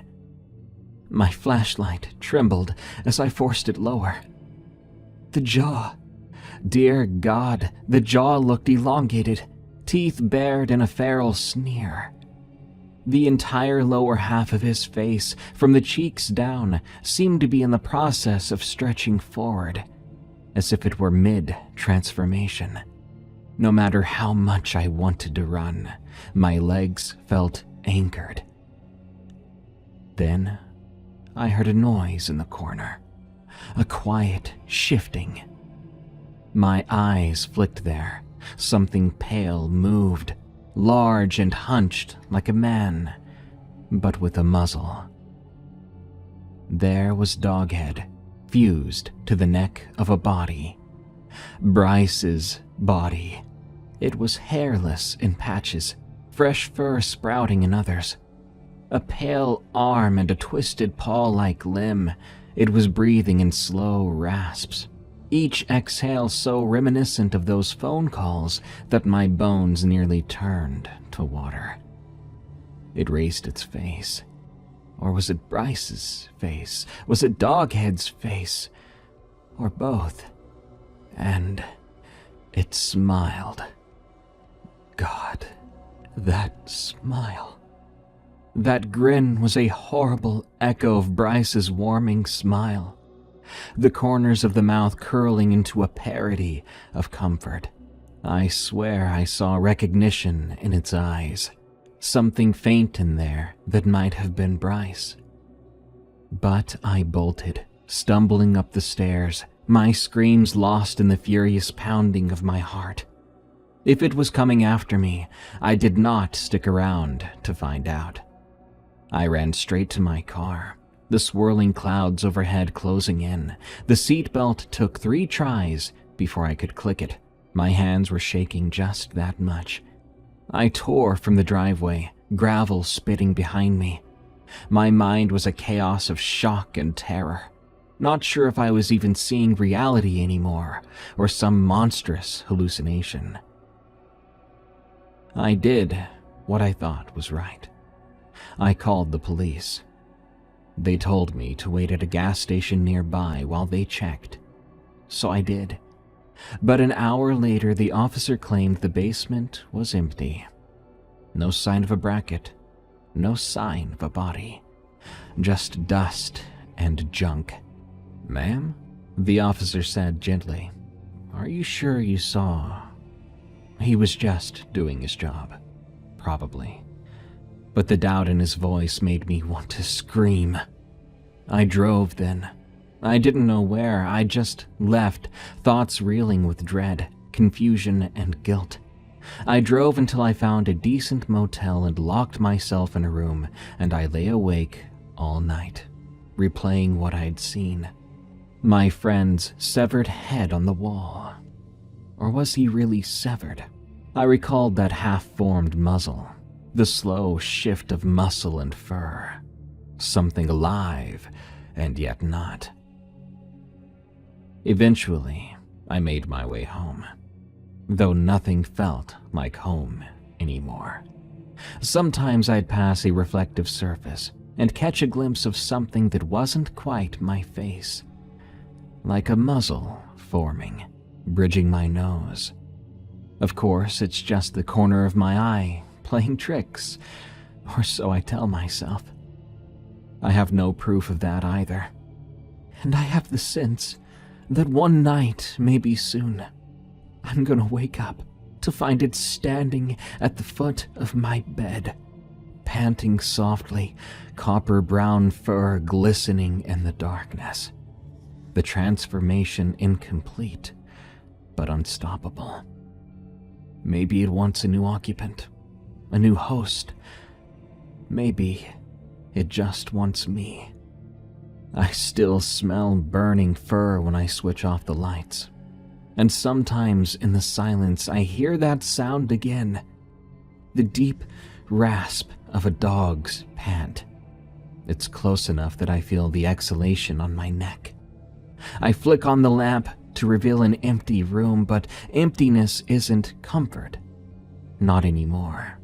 Because what if it's found a deeper darkness to hide in until I sleep again? Every night, I wonder how long it'll take to find me. I smell it again. Wet breath just behind my shoulder. I need to turn the lights on now. Forgive me if I stop here. I have to keep it away. I have to try.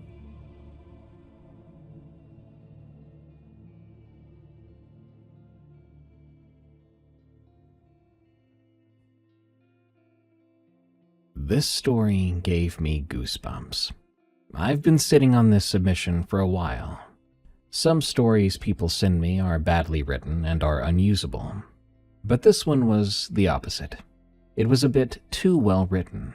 However, someone recently requested a security guard related case, so it's time to share this disturbing story with you. Username Sierra1991 sends this story titled, "Why I'll Never Work as a Security Guard Again." And I think this might be the scariest security guard story on the internet. Whether it's true or not, I'll leave that up to you.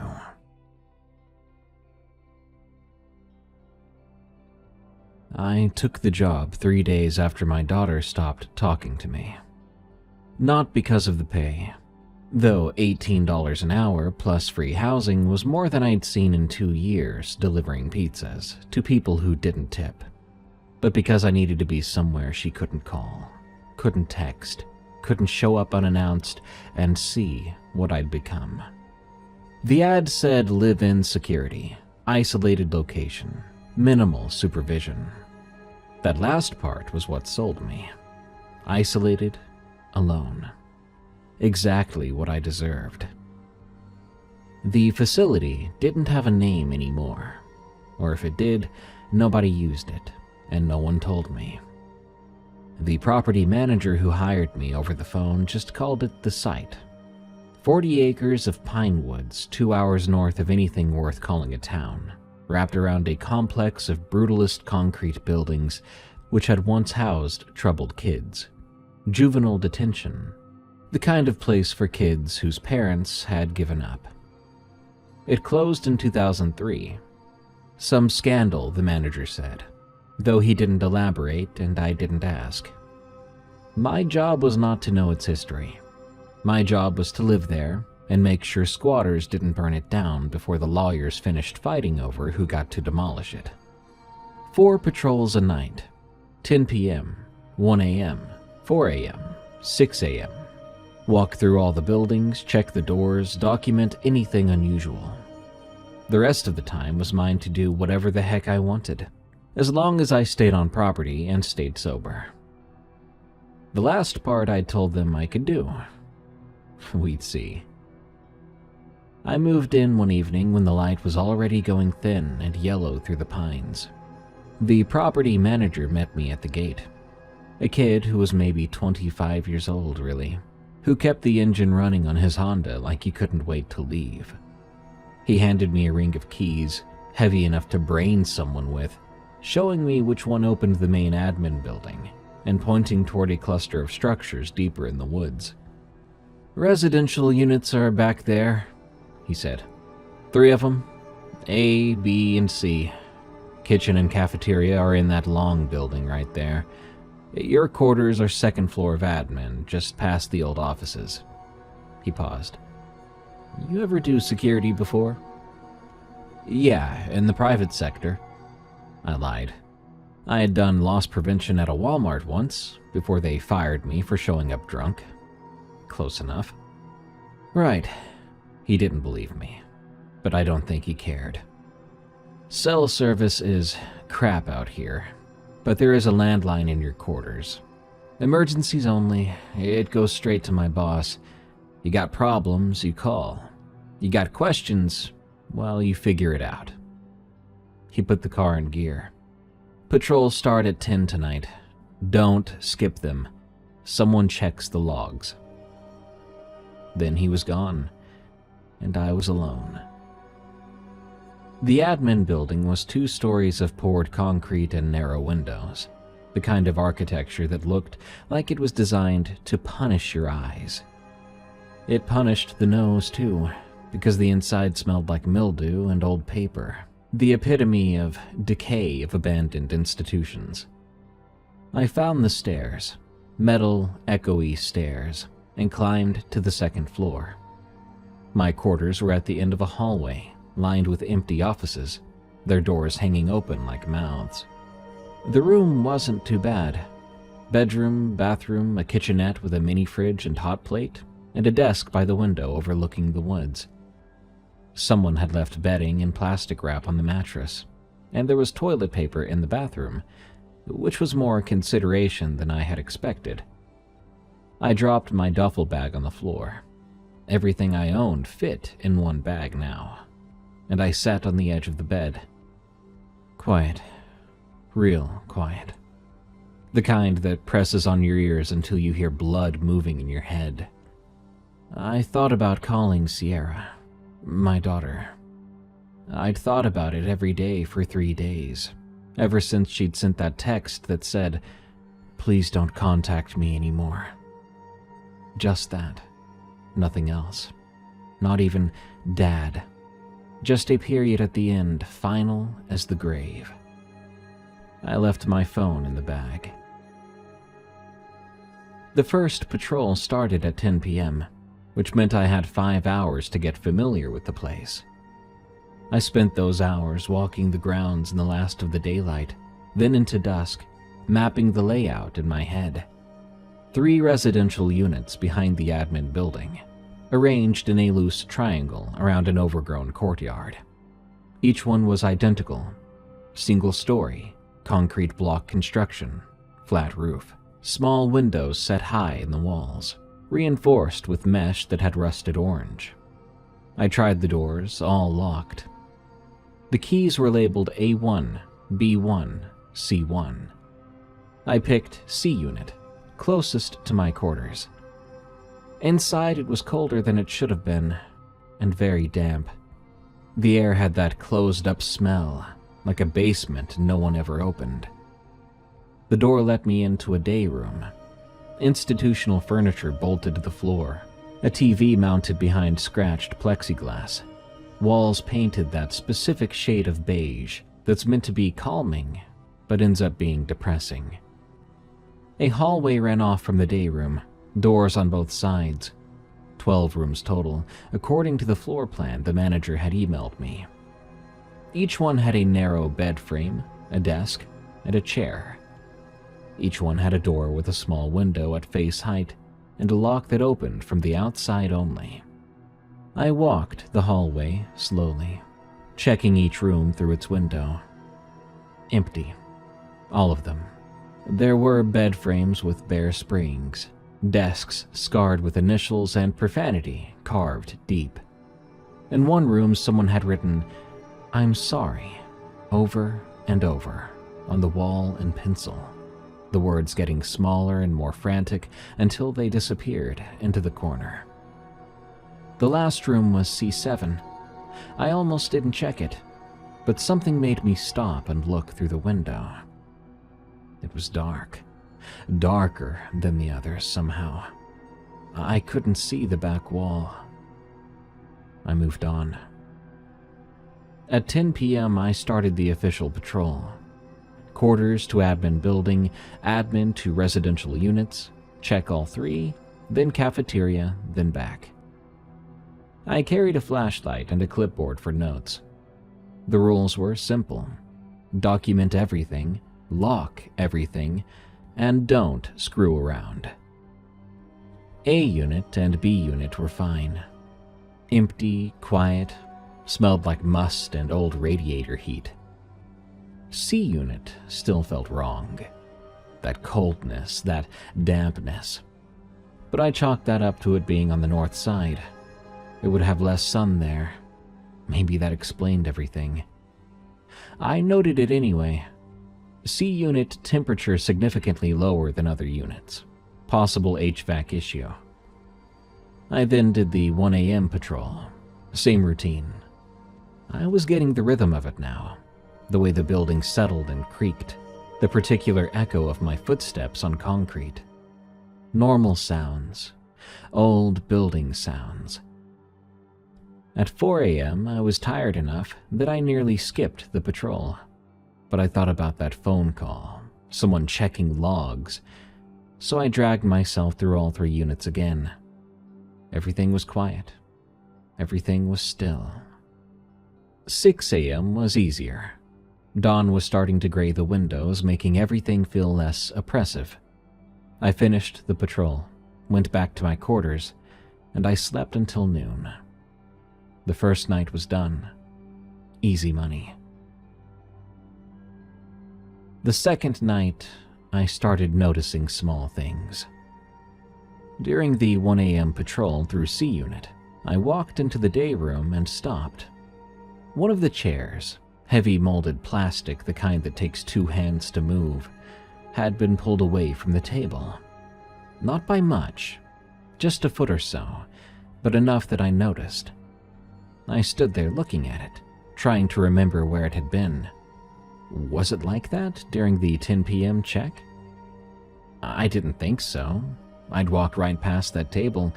I would have noticed a chair out of place, wouldn't I? I pushed it back in, made sure it was flush with the table. and I continued the patrol. 4 a.m. I came back through. The chair was pulled out again. This time, it was facing the hallway, turned completely around, like someone had been sitting in it, watching the corridor, watching for me. I felt something cold move through my stomach. Then I got angry at myself for being spooked by a freaking chair. I'd probably knocked it myself, catching it with my hip or the clipboard when passing through. Sleep deprivation plays tricks on you. I pushed it back in harder this time, making sure it was tight against the table. 6 a.m. It was in the same place I'd left it. On that third night, though, the chair was out again at 4 a.m. And this time, one of the room doors was ajar. Room C7.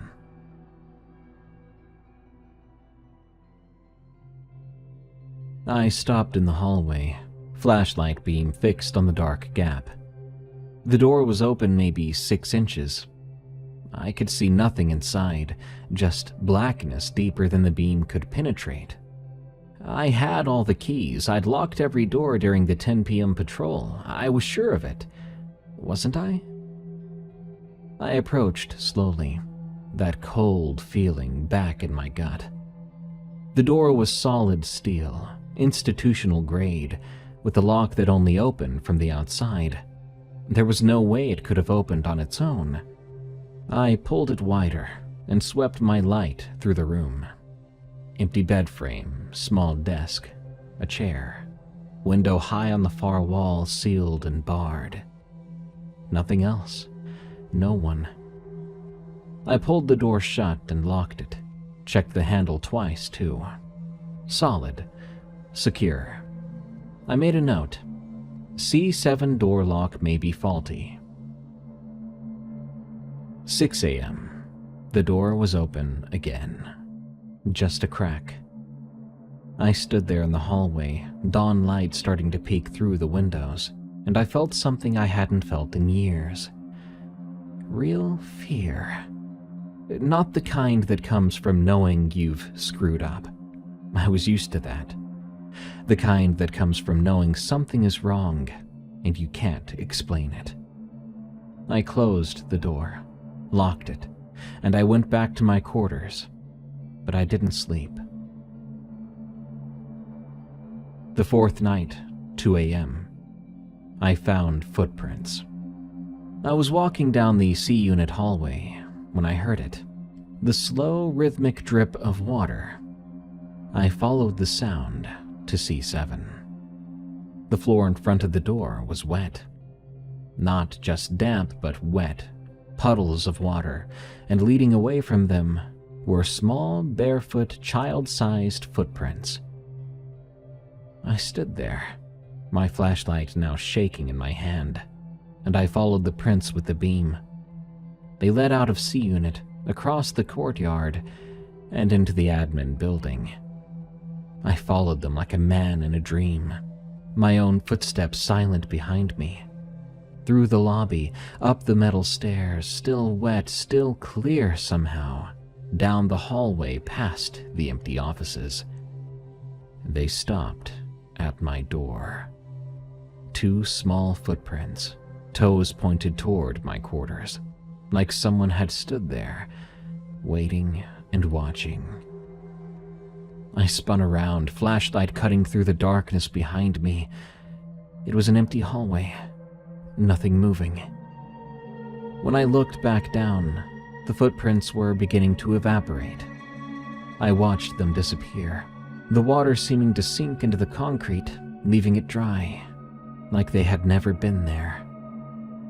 I checked every pipe, every ceiling, every possible source of water or leakage, but the building was dry.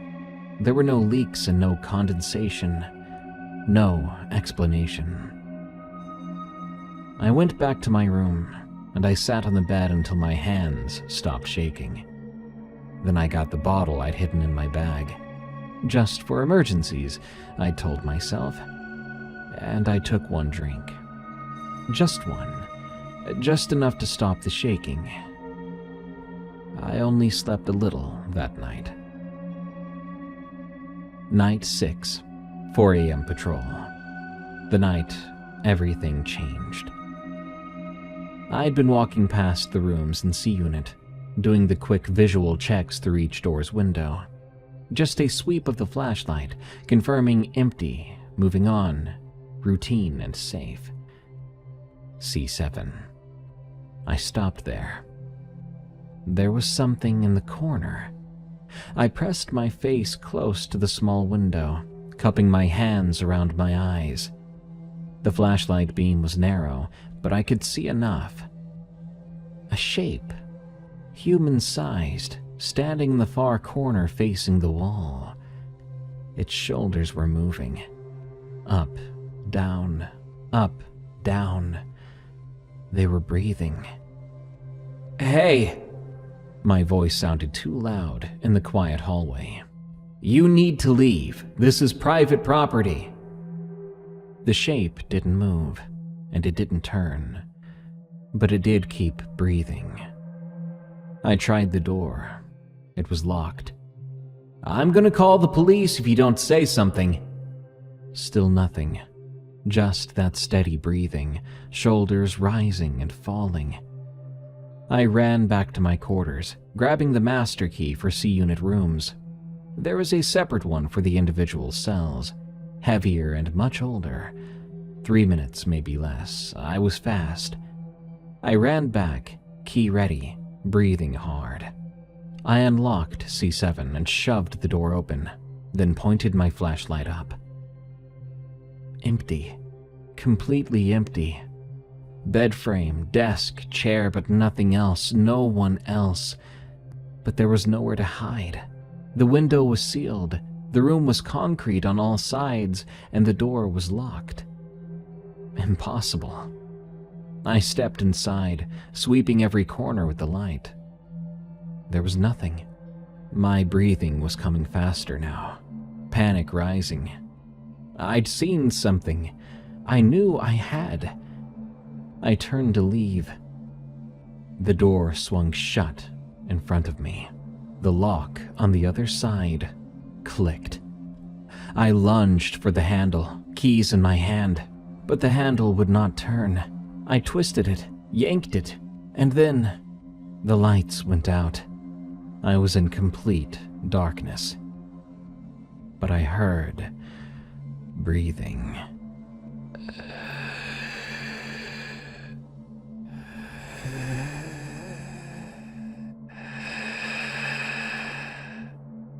Right behind me, close enough to feel cold air on the back of my neck.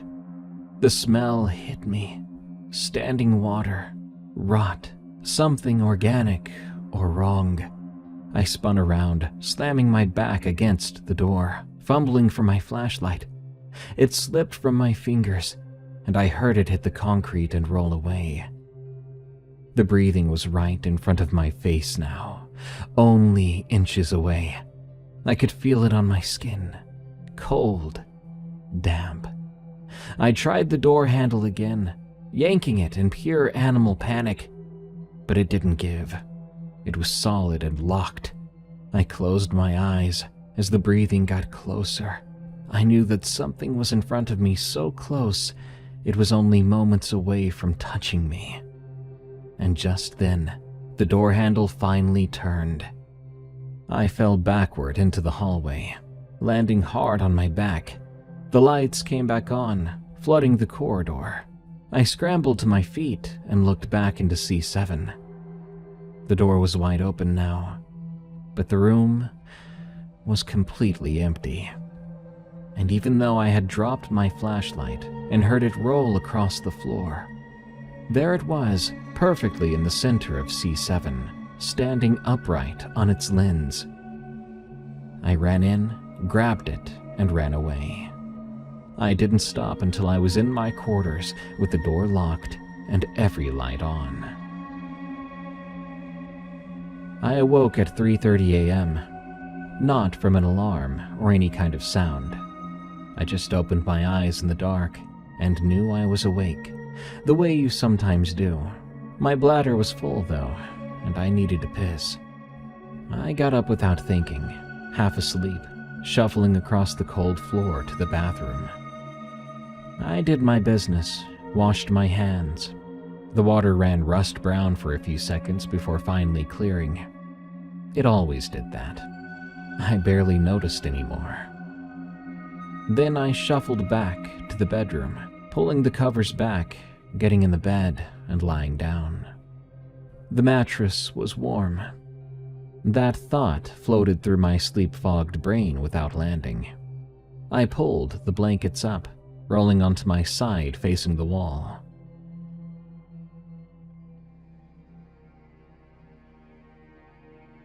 And then, something got into bed behind me. I felt the mattress compress, felt weight settle against my back. I felt body heat. Someone had laid up against me. I froze. Every muscle in my body locked up. My breath stopped in my throat. I could feel it, them pressing against my back, chest to spine, close enough that I could feel breathing, but the breath was so cold on the back of my neck.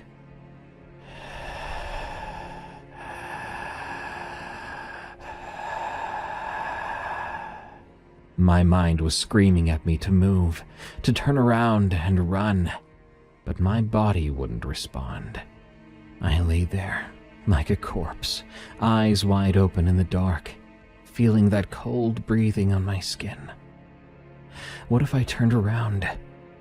What if it grabbed me? What if turning around was what it wanted? What if... I forced myself to roll over, fast, all at once, like ripping off a bandage. And right there, behind me, was empty air, rumpled sheets, nothing. I lunged out of bed, hit the light switch. Every light in the room blazed on. The bed was empty, but the sheets on the other side were pulled back and folded down neatly, the way you do when you're getting into bed. And the pillow on that side had an impression in it, a head-shaped dent. I reached out, touched it, and it was still warm. I grabbed my jacket and left. I went down to the office on the first floor, and I spent the remainder of the night in a desk chair with the door locked, dozing in 20-minute increments, jerking awake every time my head dropped, sleeping fitfully through the next patrol. When morning came, I went back upstairs. The bed looked normal. The pillow was flat. I told myself I'd dreamt it, but I wasn't about to believe that. Night 10, 4 a.m. patrol. My flashlight was dying. The beam had gone from bright white to sickly yellow, dimming every few minutes before flickering back. I made a mental note to grab batteries from the supply closet, if I could find it, that is, and if it had batteries. I was halfway through C Unit when I heard a sound. It was coming from the cafeteria, metal on metal, like scraping. I stood in the hallway and listened. It didn't stop. It was steady and mechanical, like something spinning. I followed the sound. The cafeteria was a long room with tables bolted to the floor, and a serving line that looked like every institutional cafeteria I'd ever seen. Behind that, through double doors, was the kitchen. That's where the sound was coming from. I pushed through the doors. One of the industrial mixers was running. The big kind, waist high, with a bowl that could hold 10 gallons. The paddle inside was turning slowly, scraping the metal bowl with each rotation. Scrape, scrape, scrape. But the bowl was empty. I stood there with my dying flashlight, watching it spin. This wasn't possible. These machines had been unplugged for years, and I had not plugged anything back in. That mixer should have been dead metal, inert as a stone.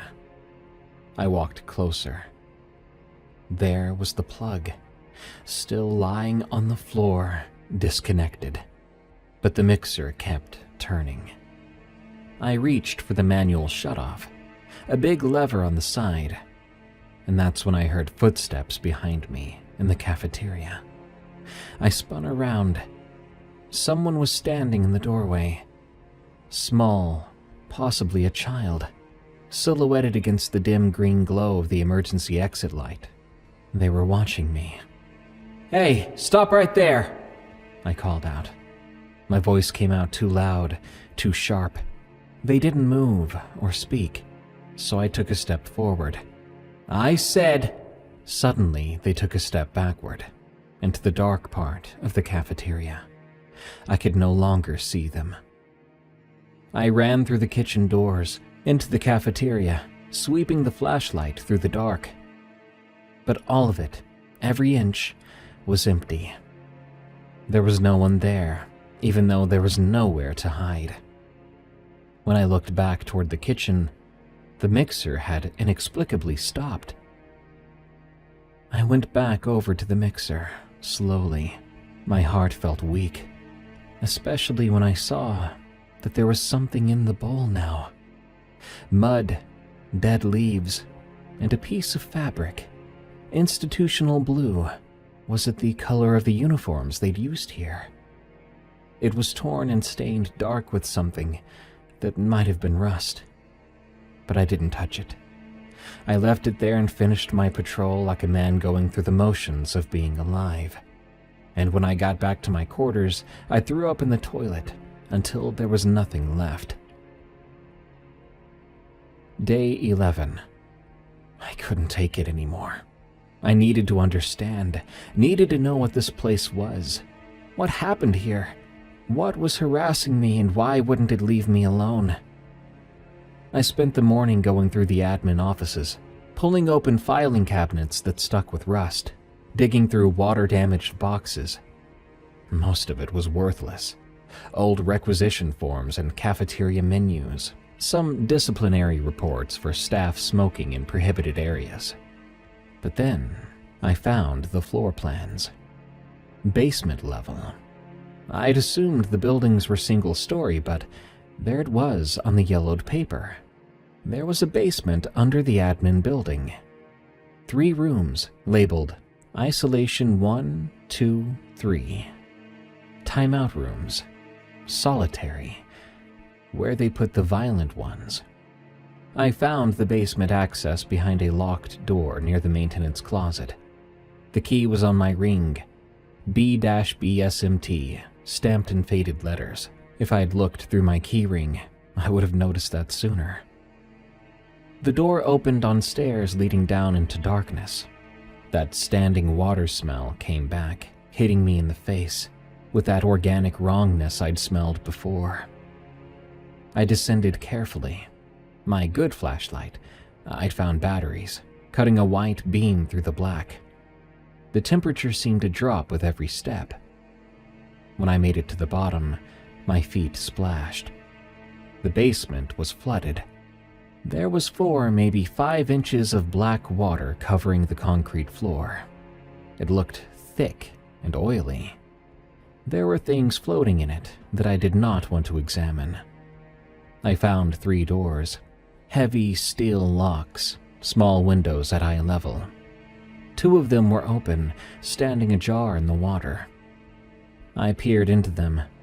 They were empty rooms with water-stained walls, but nothing else. The 3rd door, Isolation 3. I walked over and turned the handle. It opened, though not easily due to the water.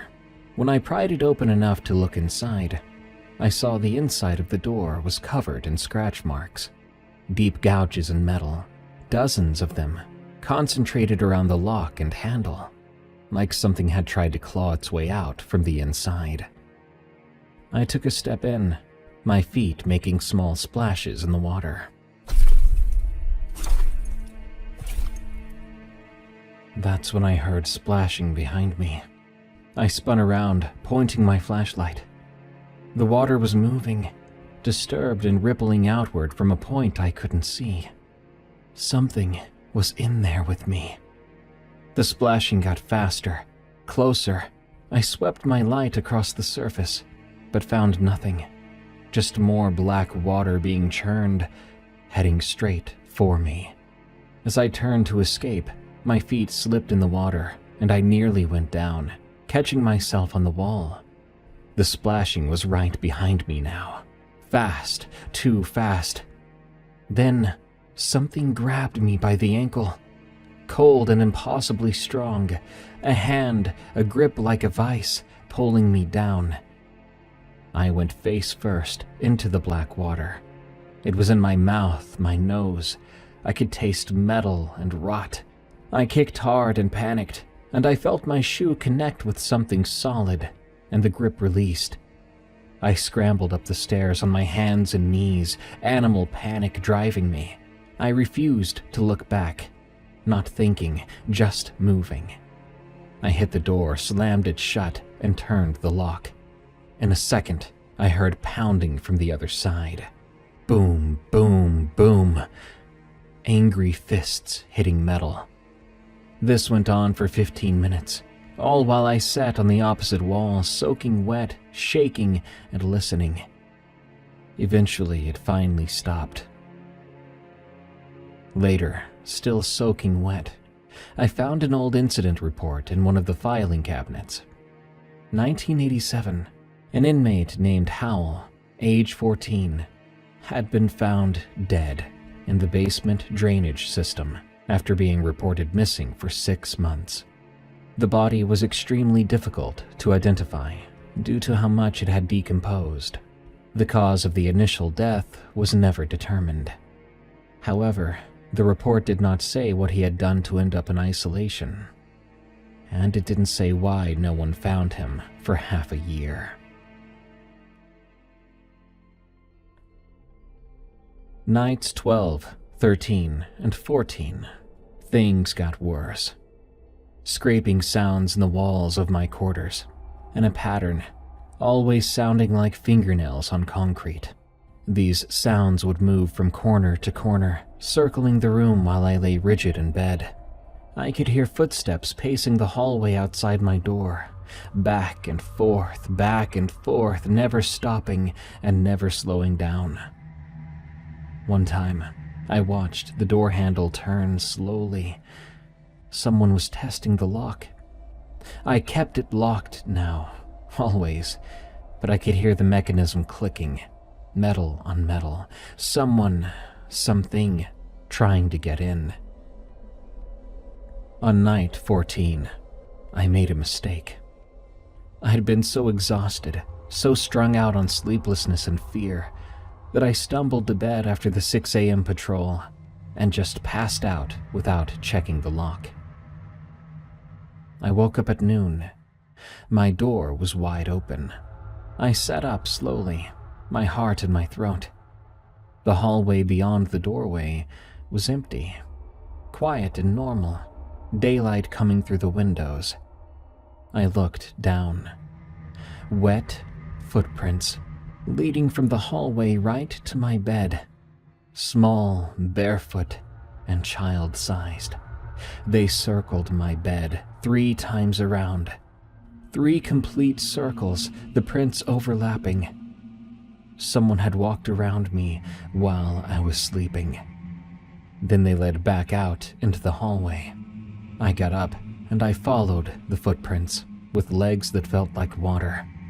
They went down the stairs and through the admin building and out into the courtyard, where they stopped. They ended in the middle of the concrete, the last 2 prints, toes pointing back toward my window. I looked up from there to my window. I saw muddy handprints on the glass, not from the inside. They were on the outside of the glass.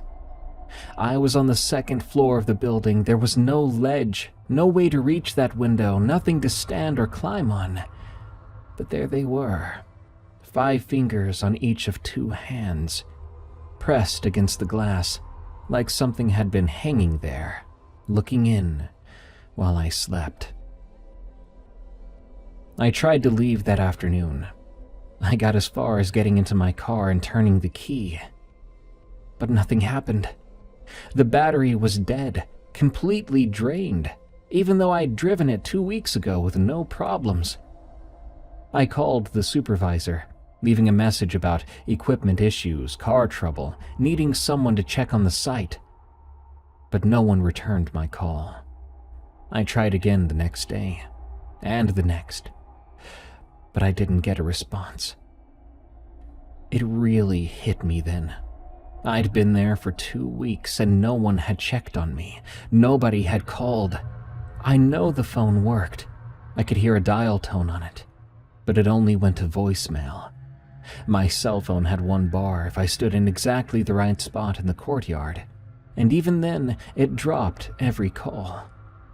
I was isolated, truly completely isolated, and whatever was in this place knew it. That night, during the 10 p.m. patrol, I found something new in C7. Written on the wall in something dark and wet, the words, "Don't leave." I stood there reading it until my flashlight started to dim, and when I turned to go, I heard the breathing behind me again, but I didn't look back. I stopped doing the patrols, right? By night 15, I was just going through the motions, walking the routes with my eyes half closed, not looking too hard at anything, not checking the rooms, not documenting, just moving through the buildings like a ghost myself, counting down the hours until dawn. I'd even stopped trying to call the supervisor. It was pointless if no one ever called back. No one ever showed up. It felt like they wanted me here like this, as if this was the plan the whole long, to strand me here under the guise of employment and pay me to witness. Night 16. I started the patrols back up, just the ones I felt like doing. It helped to keep me from going crazy, like everything was still normal. During a 1 a.m. patrol, I saw it clearly for the first time. I was in B Unit. I'd been avoiding C Unit when I could, taking longer routes, but B Unit had started to feel wrong too. The air was getting colder, and that moisture in the air was starting to creep in. I walked into the main hallway and stopped. At the far end, maybe 40 feet away, standing under the fluorescent lights, was a child. A boy, 13, maybe 14 years old, wearing an institutional uniform, blue shirt and pants, the kind I'd seen in the photos in the admin files. But the fabric was rotting away, hanging off in strips, dripping wet. His skin was gray, white, and waterlogged, as if he'd been laying in a bathtub for weeks. It was his face that made me forget how to breathe. The features were too large, the eyes were far apart, the mouth too wide, stretching towards his ears that sat too low on his skull. So wrong, like an alien was instructed to build the form of a human child just from what it read in books. He stared at me. We stood there in the hallway, 40 feet apart, looking at each other. My flashlight beam was steady on him. The boy didn't blink or move. Eventually, I found my voice, and I called to him. "Howl?" His head tilted. That movement, that familiar but wrong bird-like tilt, it was sickening. He turned then and walked into room B18, just casually, like a kid going to his room. I approached slowly. I wanted to run, like all those other nights before. But there were things I needed to know, needed to see. I looked through the small window in the room. It was empty. I'd just seen him go in there, but he was gone now. But behind me came the sound of bare feet slapping on concrete. I turned. Howl was at the other end of the hallway now, The end I'd just come from, standing there like he'd been waiting for me to turn around the entire time. Impossible. He then walked into room B3. I followed after him in a hurry and looked through the window. Of course, it was empty too. The bare foot slapping on concrete came again, running now, right towards me. I whipped around. He was in the day room doorway, watching me. I didn't call out. Instead, I calmly walked towards him, even though my hands were shaking. He backed up into the day room, and I followed. A door slammed in the distance, echoing through the connecting corridor from C Unit. He was leading me somewhere, or playing with me, maybe testing how far I'd go. I followed still. I went through the corridor into C Unit. By free will, I was back in that nightmare structure. I went down the hallway, checking rooms, empty, empty, empty. But I could hear him moving, always just ahead and out of sight, until I made it to the C Unit day room. Howell was standing in the center of the room, facing away from me. He was perfectly still, water dripping from his clothes and pooling around his bare feet. I stopped there in the doorway. The air in that room was arctic. My breath came out in a fog. "What do you want? Why are you here and doing this to me?" I asked. He stayed perfectly still. "Howell, please." I took a step forward, then another. I don't know why. Maybe I thought if I could reach out and just touch him, I could prove he was real and I could make sense of this. Maybe I'd gone far enough past rational thought that it didn't matter anymore. When I got close enough, I reached out toward his shoulder. The boy spun around impossibly fast, inhuman. 1 second his back was to me, the next his face was inches from mine. His mouth stretched open wide until I could see down his throat, see this black water sloshing around inside him and things moving about in there that weren't supposed to be moving. His breath hit my face. That was the source of that stagnant water smell. All that putrid scent from the basement condensed into vapor. He made a sound then, between a scream and a laugh. It was high-pitched and went on too long, and yet his chest didn't move, as if the sound was coming from somewhere else inside of him. I stumbled backward. My foot caught on one of the chairs. I tripped, and my head hit the concrete floor. For a moment, my vision blurred, and Howell was still standing there, watching. But his mouth was nearly closed. He turned and walked into the hallway, towards room C7. Dizzy, I walked out there, and I saw his form enter into room C7. Without even touching the door, it opened, let him in, and closed. I sat on the floor there and stared at the ceiling, listening to the dripping water sound from somewhere in the walls. There was this scraping sound in the ceiling in the following days. Throughout week 3, it was constant. During patrols, during the day, at night, some sort of animal moving through the crawl space above me. It even followed me from room to room. On night 19, I was walking through the admin building when I heard it directly overhead. I stopped, and I looked up, expecting to see nothing as usual.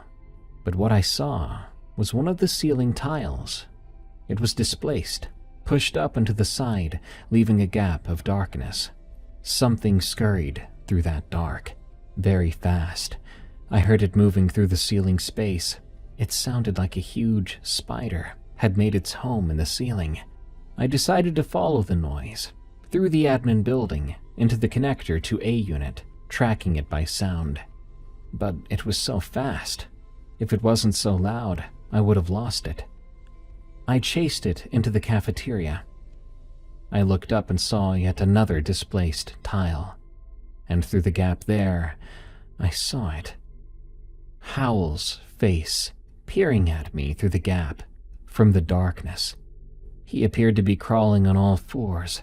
I watched in terror as he crawled out of that gap in the ceiling like a trapdoor spider, crawling and clinging to the ceiling like he was some sort of insect. His stomach faced the ceiling, back to the floor. Each of his joints bent backwards.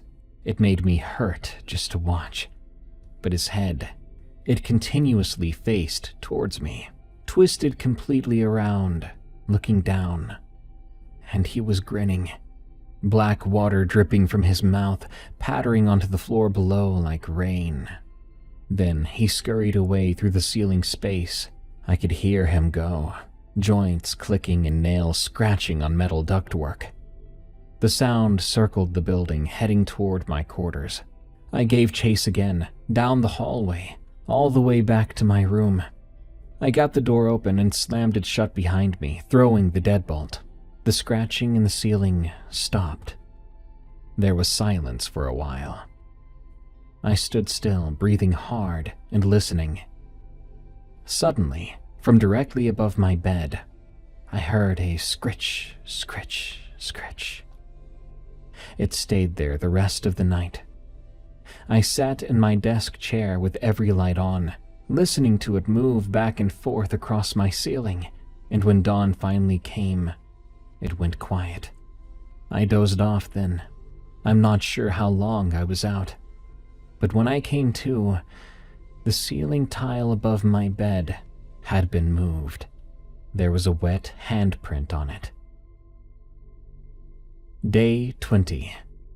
I tried to leave again. I had to this time, not out of fear, but because of desperation. I had no food left. My car still would not start. I tried jumping it with the emergency kit, but nothing. I thought maybe I could walk out, just walk along the road until someone saw me, or until I made it to town, whichever came first. I made it to the edge of the parking lot, because then I saw the figure at the tree line. 50 yards away from me, motionless in the pine trees. It was Howell, watching me. I stopped, and we had yet another stare down across the dead grass and gravel. I pivoted and began to walk the outside perimeter, looking for another way out. But he would be there, at a different spot, waiting, always aware of where I was going, even before I knew. I tried this several times, going in different directions, but each time he was already there, waiting at the exact spot that I was heading towards. Eventually, I stopped. I stood there in the cold autumn air and felt something break inside me. When I looked up at my quarters window on the second floor, there was Howell standing at the glass, looking down at me and smiling. I went back to my room. No hurry. My mind was broken. I didn't know if I could cry or scream or do anything besides breathe and walk anymore. When I got back to my room, it was empty. Of course it was. Of course Howell wouldn't be there. But the bathroom door was open, and it was flooded. Black water flowed out from the bathroom, lapping at the doorframe, the same kind of disgusting water from the basement that smelled like death. When I looked away from the floor and really looked around, I saw the handprints on every surface. The mirror, the walls, the ceiling, small handprints on everything, as if Howell had been in there for hours, just messing with everything and marking his territory. I backed out and closed the door. I went for a walk, crying silently for about 2 hours. When I came back, my room was completely clean.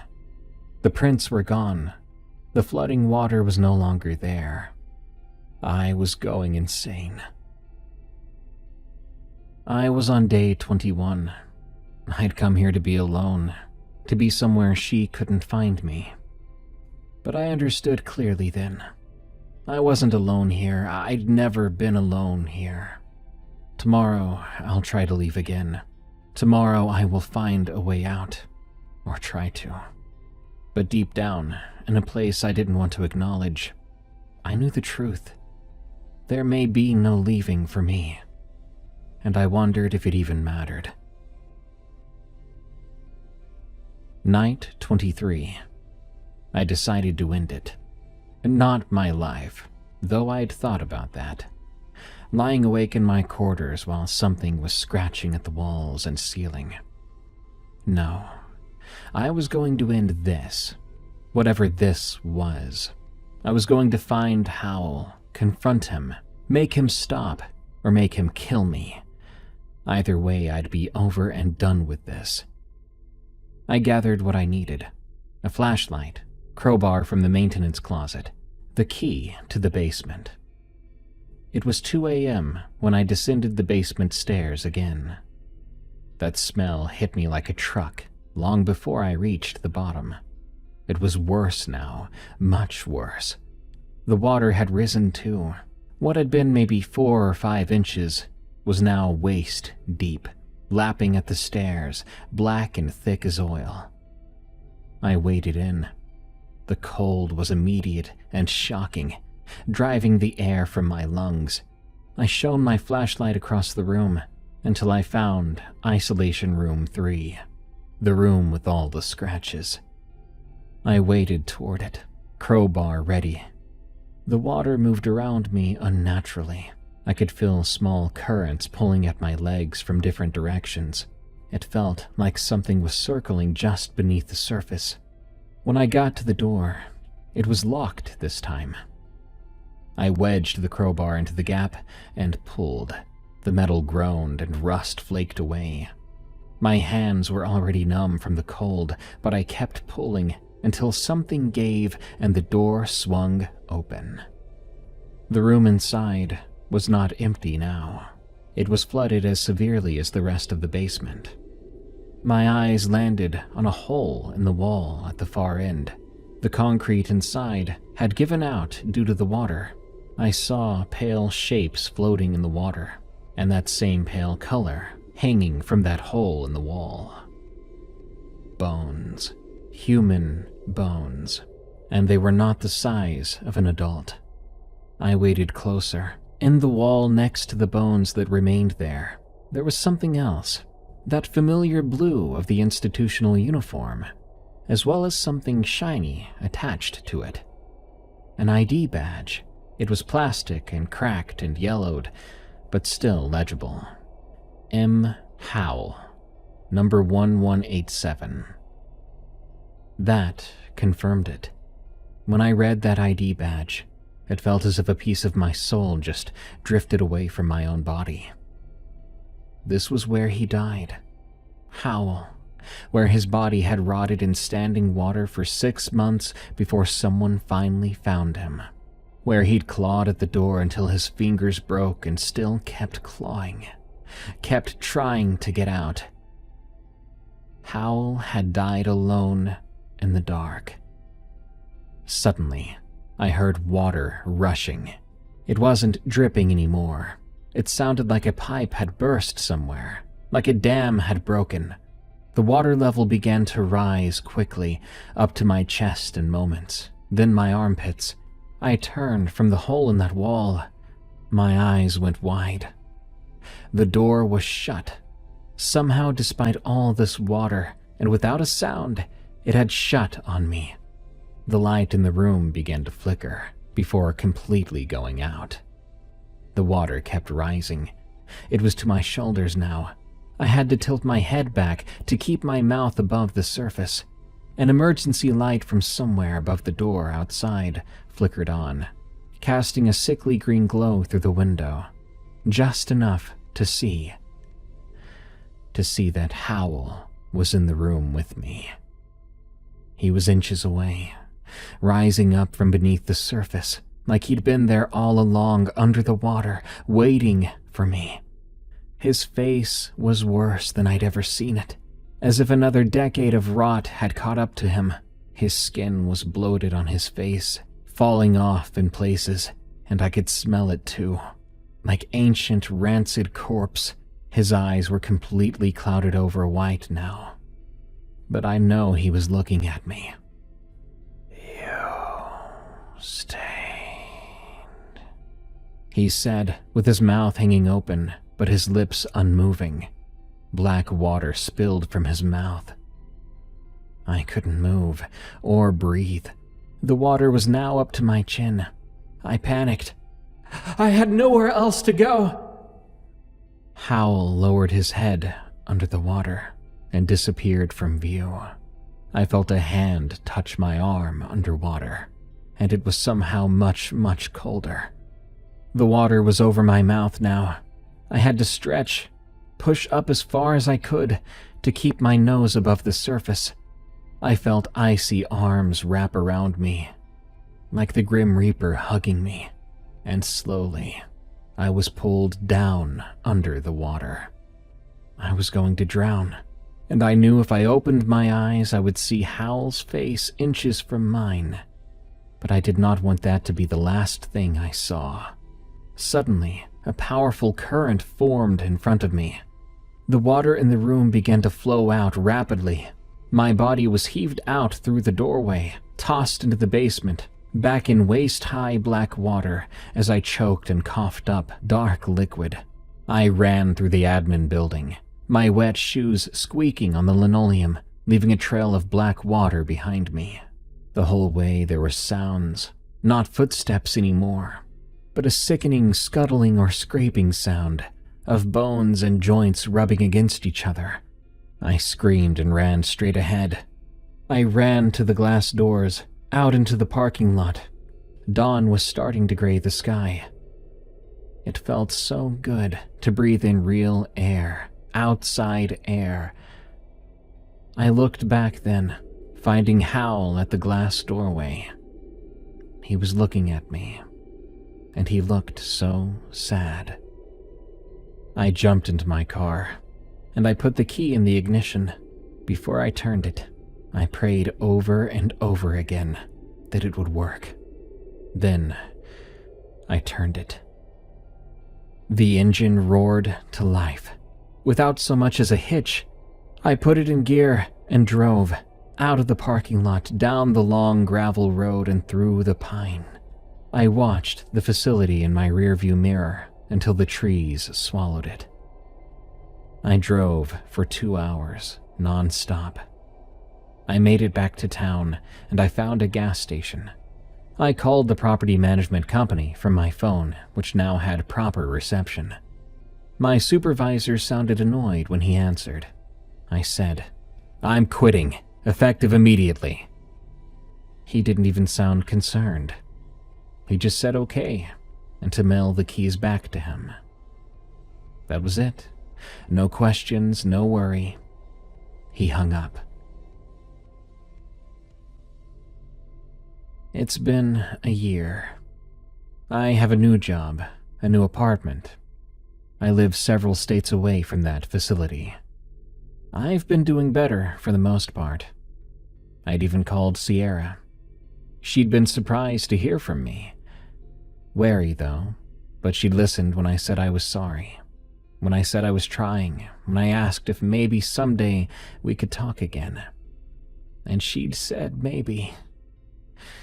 Maybe. It was more than I deserved. She's supposed to visit me next month. We're going out for coffee. Just to see, she said. I'm terrified and grateful in equal measure. I've been sober for 5 months now. I'm rebuilding and trying to forget.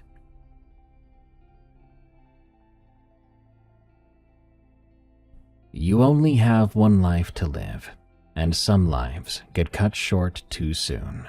So make it worth it. Stay close to your loved ones. Never let them forget what they truly mean to you, and live every day to the utmost. Good night. Thanks for tuning in to Tales from the Break Room. I've been your host, Darkness Prevails. If you need some help staying awake, I think you need to go over to eeriecast.store and get yourself a bag of my new coffee, Morning Brew, before it's all gone. It won't be around forever. None of us will be. Also, don't forget, you can listen to this show on Spotify, Apple Podcasts, or your favorite podcast app. Till next time, everyone, it's time for me to clock out. But I'll be back again real soon.